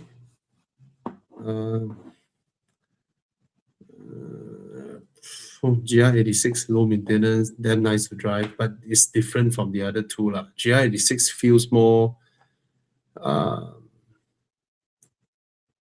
easier to a keen driver. Easy access to a keen driver will be the GR86. So if you come from a Mini Cooper, probably the GR86 has less of a compromise, I would say, compared to the other two. The Cayman, pretty practical as well, but strictly two-seater, but you have a large boot in front, a large boot behind. The A110 is the least practical car here. You have to be a really, really keen driver and make all sorts of sacrifice, and then impossible to sell next time. But it's my favorite car here. It's the most handsome. So balancing all that out, if you can afford a Cayman, go for the Cayman. Yeah, but GR86 is an easy choice to go into if you don't want to incur yourself with too much money, too high a maintenance, and you can abuse the car. Yeah, one thing is that you won't abuse the Cayman, but you will abuse the GR86, and you have less concern about the GR86. So what I mean by abuse is turn 4, you will ride the GR86 over the curb. That's the roughest part of the curb, right? All the way up turn 4. Cayman, you will avoid that a bit, don't want to damage your control arms, don't want to damage your suspension, because they are damn costly compared to GR86, all right?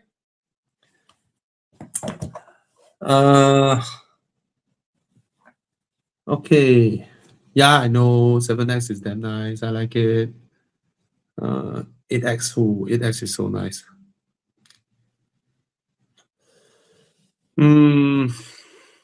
Actually, I watched that video, and I think the most impressive car that day is the Ferrari. Naturally aspirated. Oh my God, the way that car pulls.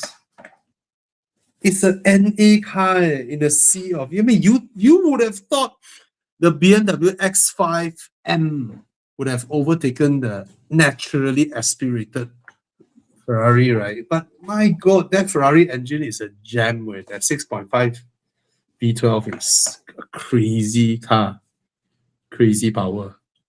Yeah, of course, and of course the Zeekr just raped them. But it's an EV ma, expected ma, right? EV ma. But it's a PHEV. Like a 3 electric motors, you know. Wait till your juice runs out. Okay. Smart 5 Bravo's nice. Hi Bobby, I've seen an advertisement repeat S AMR 2019. Is it worth 850,000? Yes. Yes.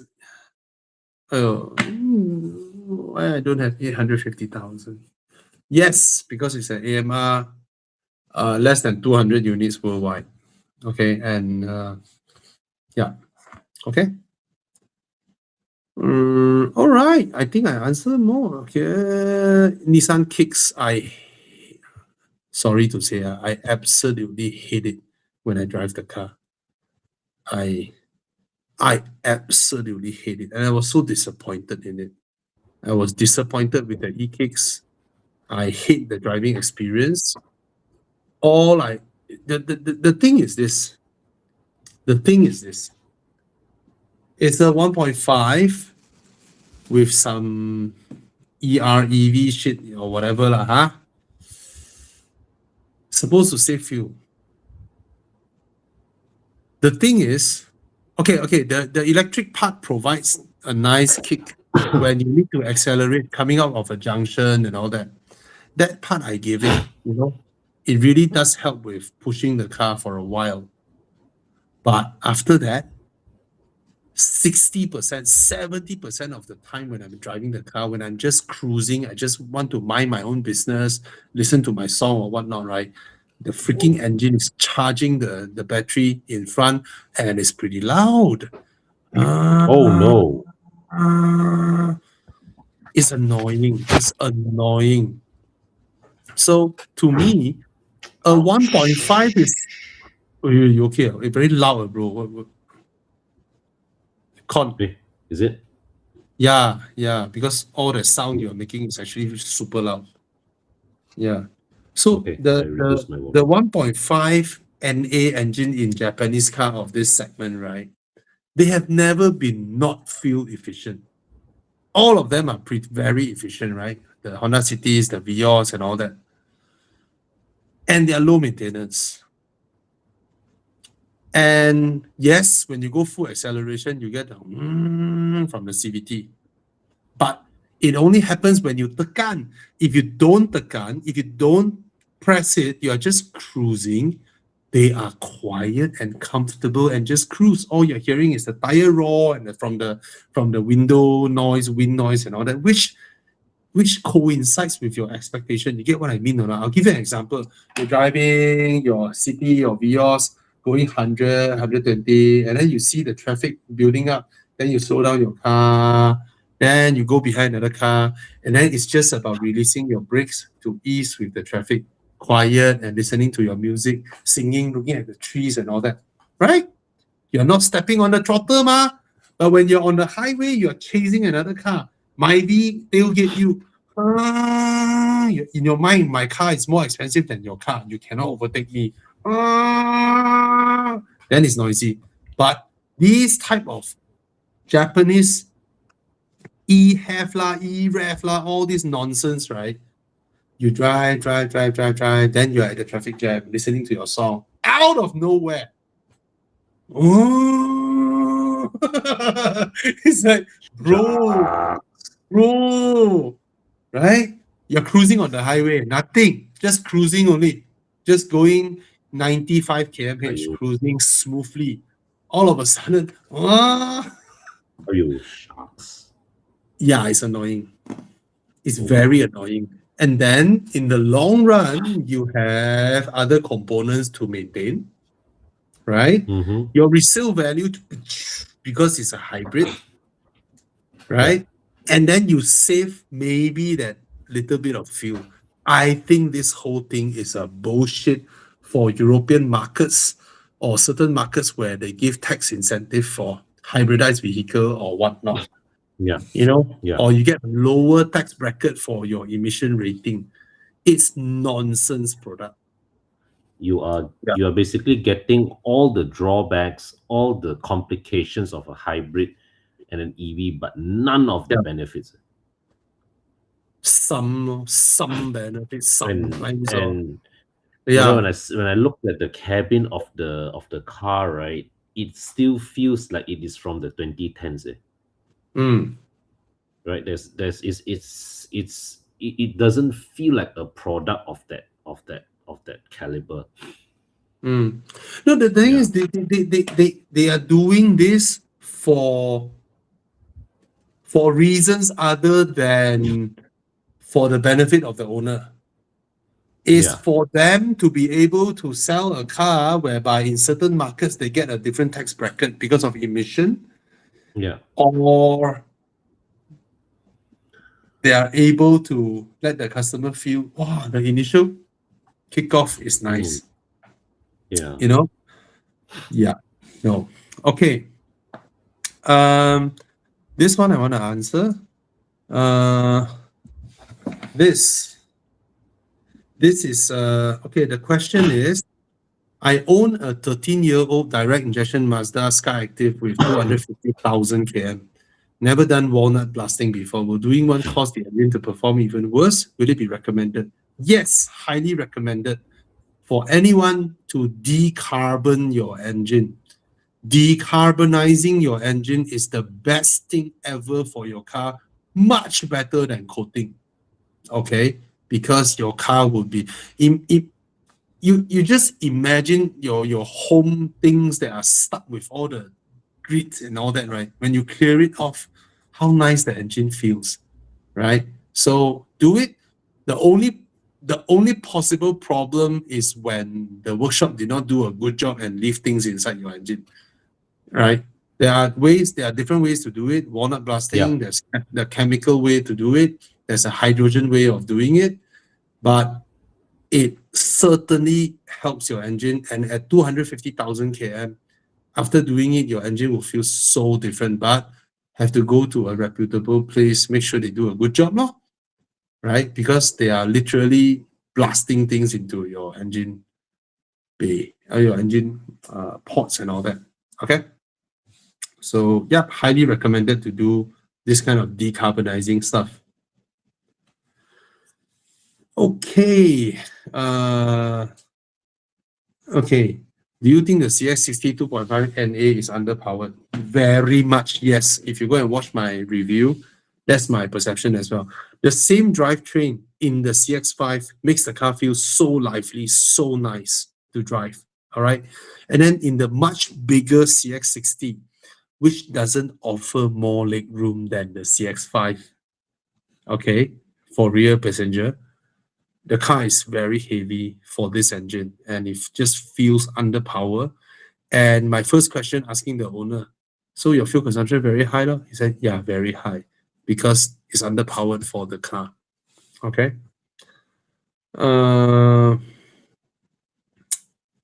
Yeah. Okay, Con, question for you and us. My mom is planning to get a new Mercedes-Benz E-Class E200. Plan to convince her to get the EQE instead. Okay, I understand that Mercedes now has huge incentives going on for EQE. So maybe there is a ginormous discount. I heard discounts of 170K, 160K even. Yeah. Okay. And so there are plenty of units to choose from. Yeah. So if you're okay, if she's okay with the car, then okay lah. But my impression of the car was so-so. But that is my impression because I've driven so many cars. I have a parallel comparison. Your mom doesn't, right? So your mom may go into the car and feel, wow, the screen, wow, so nice. Driving EV is so nice. Go ahead. And because of the discounts that are being offered, it's crazy. Okay? Yeah. And if you stay in the landed, try to park the car outside instead of inside. Yeah. Okay. Okay.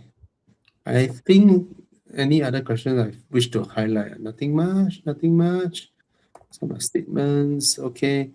Between Suzuki Swift Sport 1.4 Turbo and the GR86 2.4 Boxer, which engine had lesser problem down the road? Definitely the NA engine has lesser problem down the road, 100%. But it's a Boxer engine. It's not a normal engine, it's a Boxer engine. So I wouldn't know until the car is old enough. But usually Boxer engines are more problematic than the standard, you know, upright piston kind of inline engines. But usually NA engines are more reliable than turbocharged engines also. Yeah. But I've never heard of big issues from Suzuki's turbo engine.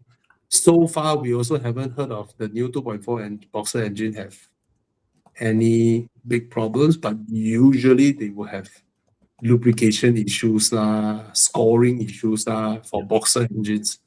Okay. Okay. Okay, I think I've answered most of the questions. We still have 199 people online. Nice. Yeah, any other questions that anyone wants to ask questions before we go into Do Where's My Car? Need advice on selling my 7-year-old Vios, still have an outstanding loan. Should I sell it privately or use platforms like Caro or Carsome?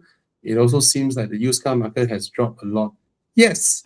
May I know what's the reason you want to sell your Vios? Can you tell me? Because these cars are very reliable.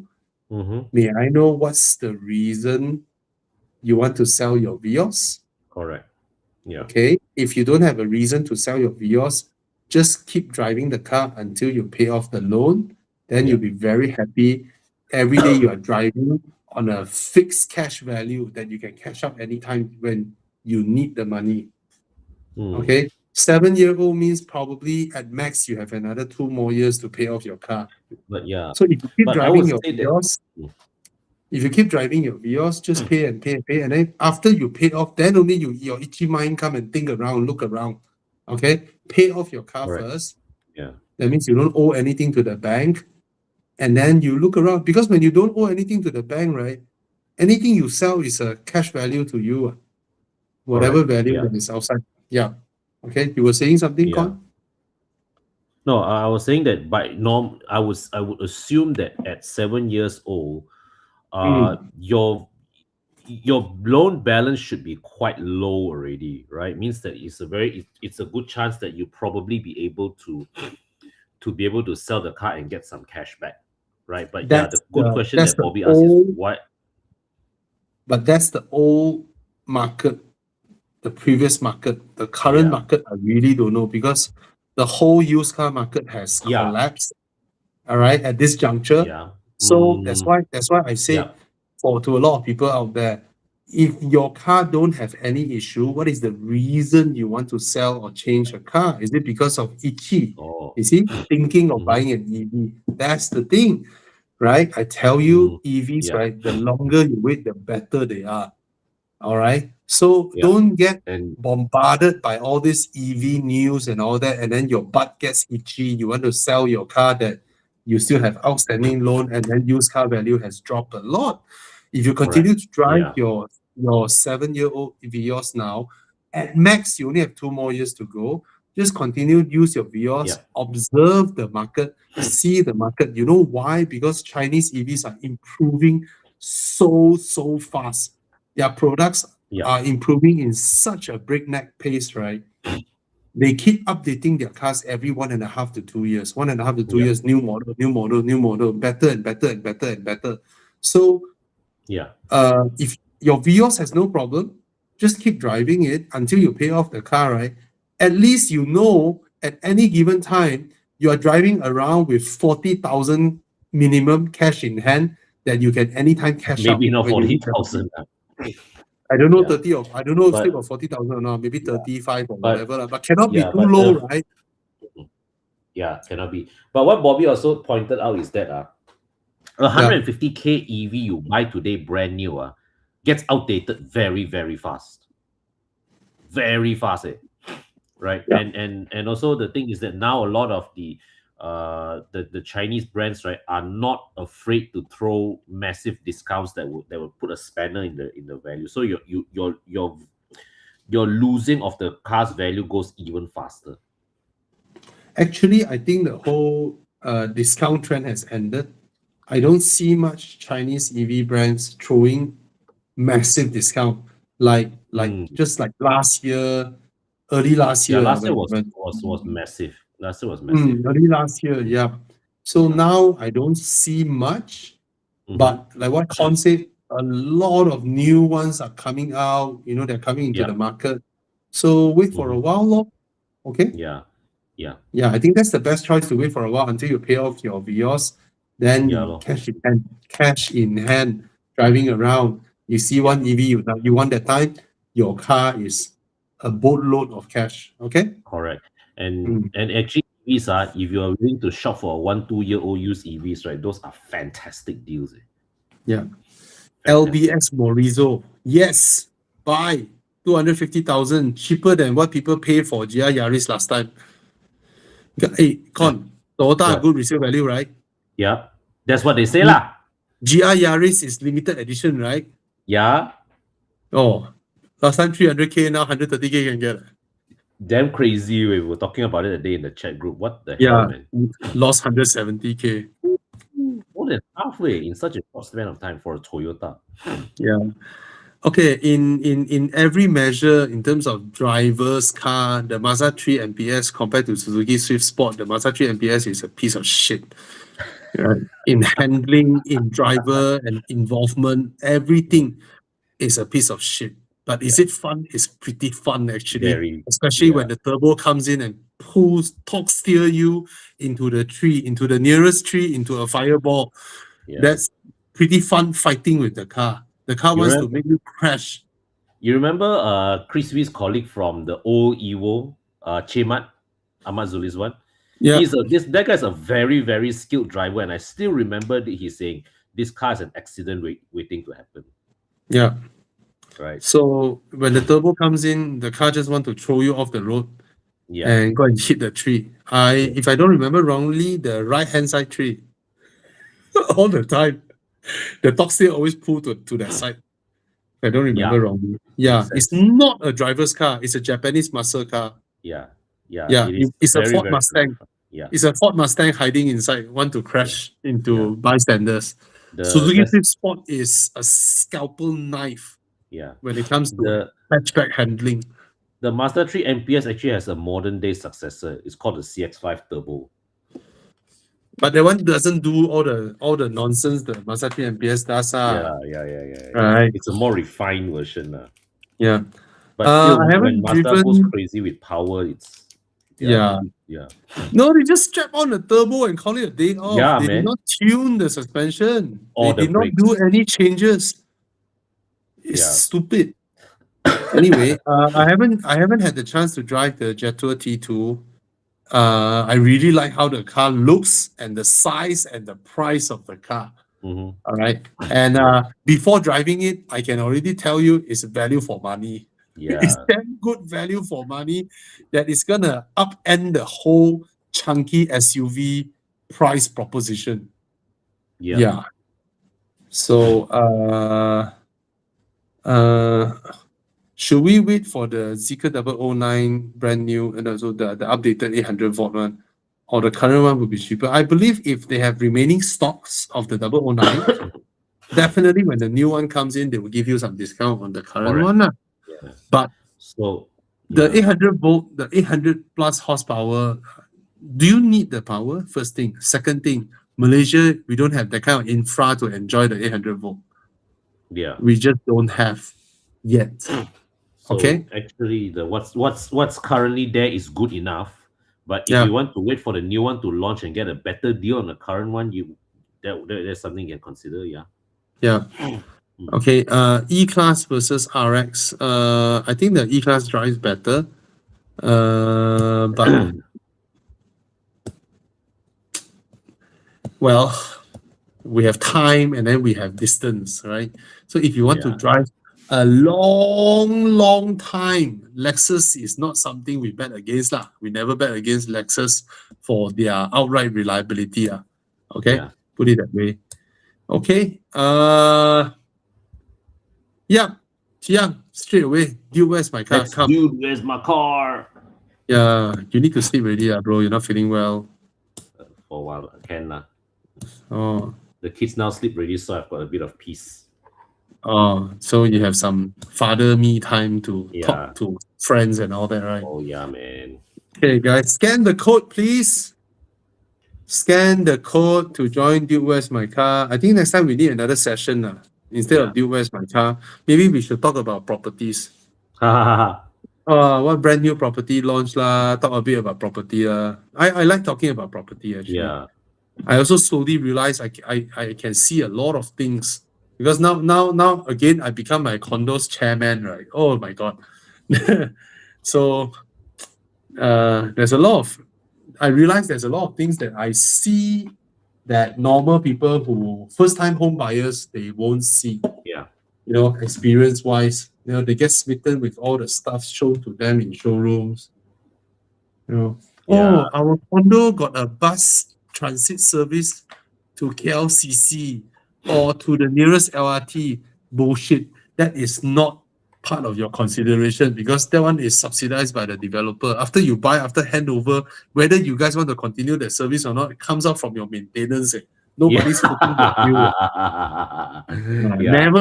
Never get hooked up by this kind of thing. Yeah. Okay. And also when So these are some of the advice I want to tell people. And when you buy a condo, wow, the condo is so nice. Low density. Yeah, low density, my ass. Nearby you, all land banks. Once all the land banks built up by other people, you think still low density. Your own block low density only, right? And then your view all gone. You pay more for view, but then in front of you got land bank. So I see all these things now that I would love to share with people also. Oh yeah, man. You know? That'd be great. Yeah. And then I go to parking lot. I look at people's parking lot. Wow, very nice or very airy or the design. Then I look outside. Wow, heavy rain. How all the water spill into the parking lot? All wet. So you park indoor. What's the purpose of parking indoor? The purpose of parking indoor is to be able to go in and out of your car during a thunderstorm. But your indoor parking has so many open areas for windy air circulation, right? It negates the purpose of having an indoor parking. All right. Right? Yeah. So these are things lah. How do you balance between ventilation versus protection from the elements? Exactly. Yeah. We want indoor parking because we want to be insulated from the heat cycle that is going on outside and the humidity cycle, so that your car actually lasts longer. Actually, but ventilation is also important one, because if let's say like if it's too contained, then it becomes very it traps moisture. So you want a mix of ventilation. I agree. Ventilation can come in through a lot of different designs. It can be a slab of concrete here, a slab of concrete here. You still get ventilation. Yes, you don't need to open a big lubang so that at the parking lot you have a nice view outside one. Allow all the rain all pour in when it's a thunderstorm. So that's what I meant. Anyway. Okay. Come. Round one. Apa ni? I tak tahu. This looks like a Honda Freed. K car. Honda N-Box. What? 88,000. What?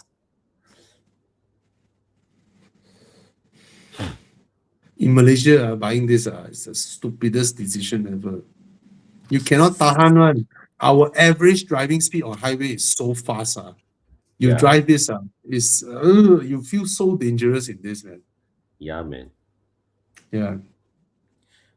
It's the dumbest kind of car to buy. So, next one, Chiang, come.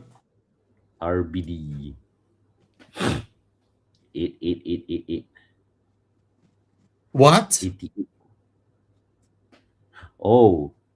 Hey, this car went enduro before one, This specific car went, one of our members went enduro before one. So which one would you go for? This one is practical. One is practical. One is totally impractical.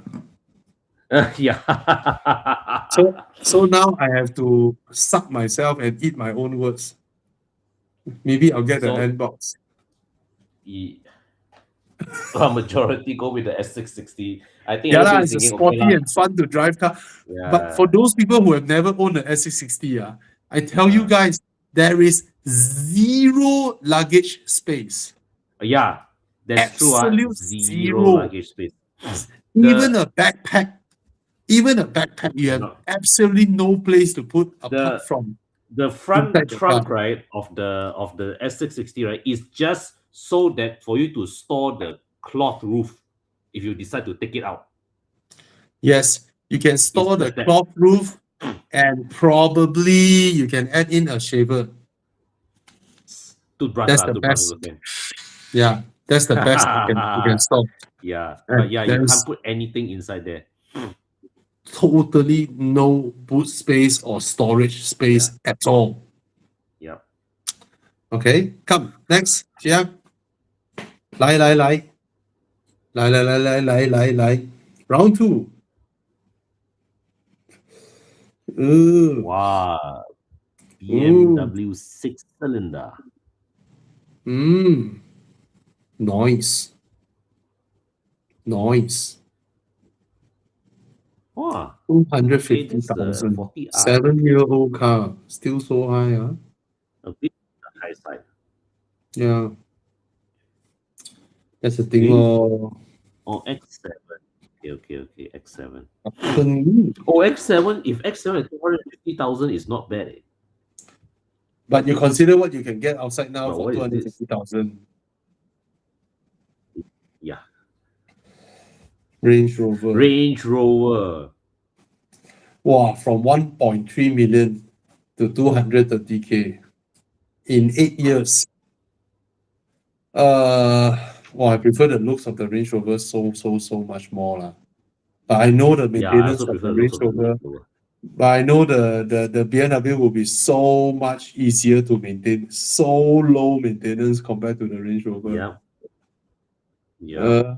I think the Range Rover. I like the Range Rover more, but maintenance gila Yeah, babi. me too. Because at this point, right, at this segment, right, it's pointless to buy a BMW. You know what I mean? Yeah. You don't buy a BMW for this lah. Yeah, but at this segment, it's pointless to not buy a Chinese car. Right. Yeah, Chinese true. car so much cheaper and give you the same luxury. Okay, come next. Yeah. 来 Round 3. Hey, next time What is every that? Due West my car, we put a German car there, we put a Chinese car there, same price one. Yeah, man. Yeah. So this is the Exige Oh, Hardcore. What's the price? Ooh, 350,000. 350K. What's the next car? Let me Nice. guess. Alpine. No, Cayman R. Ah, Is this Cayman R, man? it's R should be manual, right? R should be manual, right? Not PDK, right? Hey, PDK. Okay. PDK. I'll get the Exige. Yeah. I prefer Lotus. I'll get the Lotus. Yeah. I think I will go with the Porsche for this one. Yeah. Yeah. For me, one is a proper hardcore. One is, I don't know whether that's hardcore or not. Cayman R. It's not. The Cayman is nowhere near as hardcore as the Exige lah. Yeah. Cayman is still built with a bit of civility in mind. And a lot of practicality compared to the Yeah. Exige. Yeah. Yeah.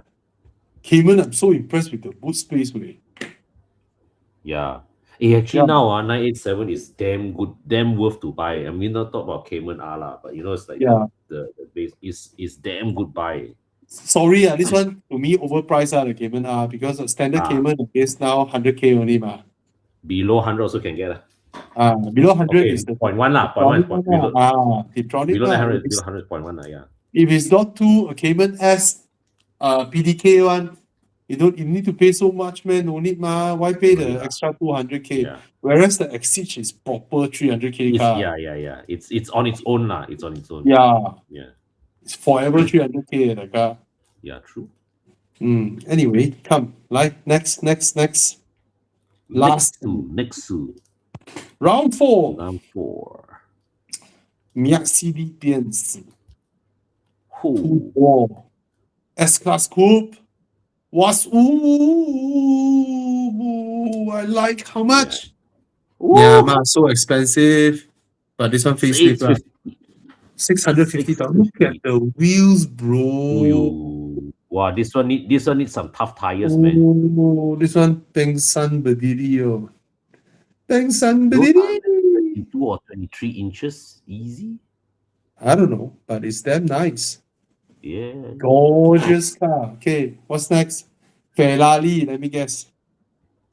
Ferrari, Aston DB11.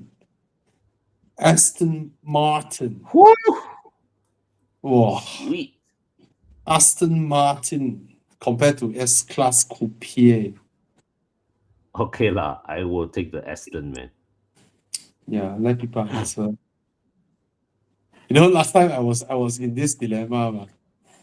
Then I was like, I'm pretty sure the Aston will be cheaper to maintain than the Mercedes. I am sure you are correct. Yeah. But I don't know about this Mercedes generation Aston. This one is still using the Aston V2, using an Aston V12, ma. But, Aston V12 or 5.2 V12. Yeah. 5.2 V12. All right, let's see the results. Aston. I will still bet this Aston is more reliable than the Mercedes lah. I have no idea. DB11 should be. It has less things. It's super analog also. Yeah. But I picked the S-Class because I have more love for the S-Class. Fair enough. Yeah, I'm not a brand whore. Ah, Yeah. All right, the Aston wins for this one. nice. All right, guys, we still have 173 people sticking with us. Wow, great And job, guys. I hope I managed to help you all answering questions and all that. And Yep. again, anyone who wants to buy a used car or sell your car, look for Con. Con can Yep. help you. Thank All you. right. Yes. And any one of you in insurance or in property, you need network marketing and all that, you want to attend courses to help you sell better, you can also contact Con, all right? Because Working together with Thomas. he's the partner of Thomas. Cool. All right. And for those of you who want to tune your car and all that, you can look for Mike Yap, Mike's Garage. And then if you're buying a used car, you need PPI help, you can look for Tana. And of course, for my side, if you need to extend your car warranty, you can DM us at Horizon on Instagram. Just go and DM us. And then if you want auto fire suppression, you can also DM us. And if you want to make your tires nail proof, you can DM us. Right? All these things you can ask for help with regards to car. And of course, I run an advertising agency. So any one of you with your own business or your company, you want to recommend me to help your company market your company's services better, I can definitely help you because I am from advertising background and I've done all sorts of advertising stuff for help people grow their business. Basically, I'm helping people grow their business. All right. So And I would just want to add something that Bobby is very skilled at getting your brand message out in a way that people will trust you. Okay, if you come to Bobby and ask Bobby, hey, I want to put banner ads or whatever, Bobby is not your guy, right? But if you want Bobby to, you want somebody who built your brand in such a way that, this is the people that I know that I can trust. Bobby's the man for you, right? So Bobby has that skill to really build your brand in a way that is that's trustworthy and puts you in I've been in advertising. I've been in advertising for 20 how many years? Let me think. 23 years in counting in advertising. That's a milestone, man, bro. Yeah, in advertising and marketing. Yeah. All right. So I Anyway, can't speak highly enough of his skills in this, so he's definitely the man to look for lah. All right. So good night, guys. and hope we managed to help you guys. Good night. Right. Thank you, Have a good week Chiang. ahead. Thank you, Con. Yeah. Good night. Thanks, Bobby. Thanks, everybody. Bye. Bye.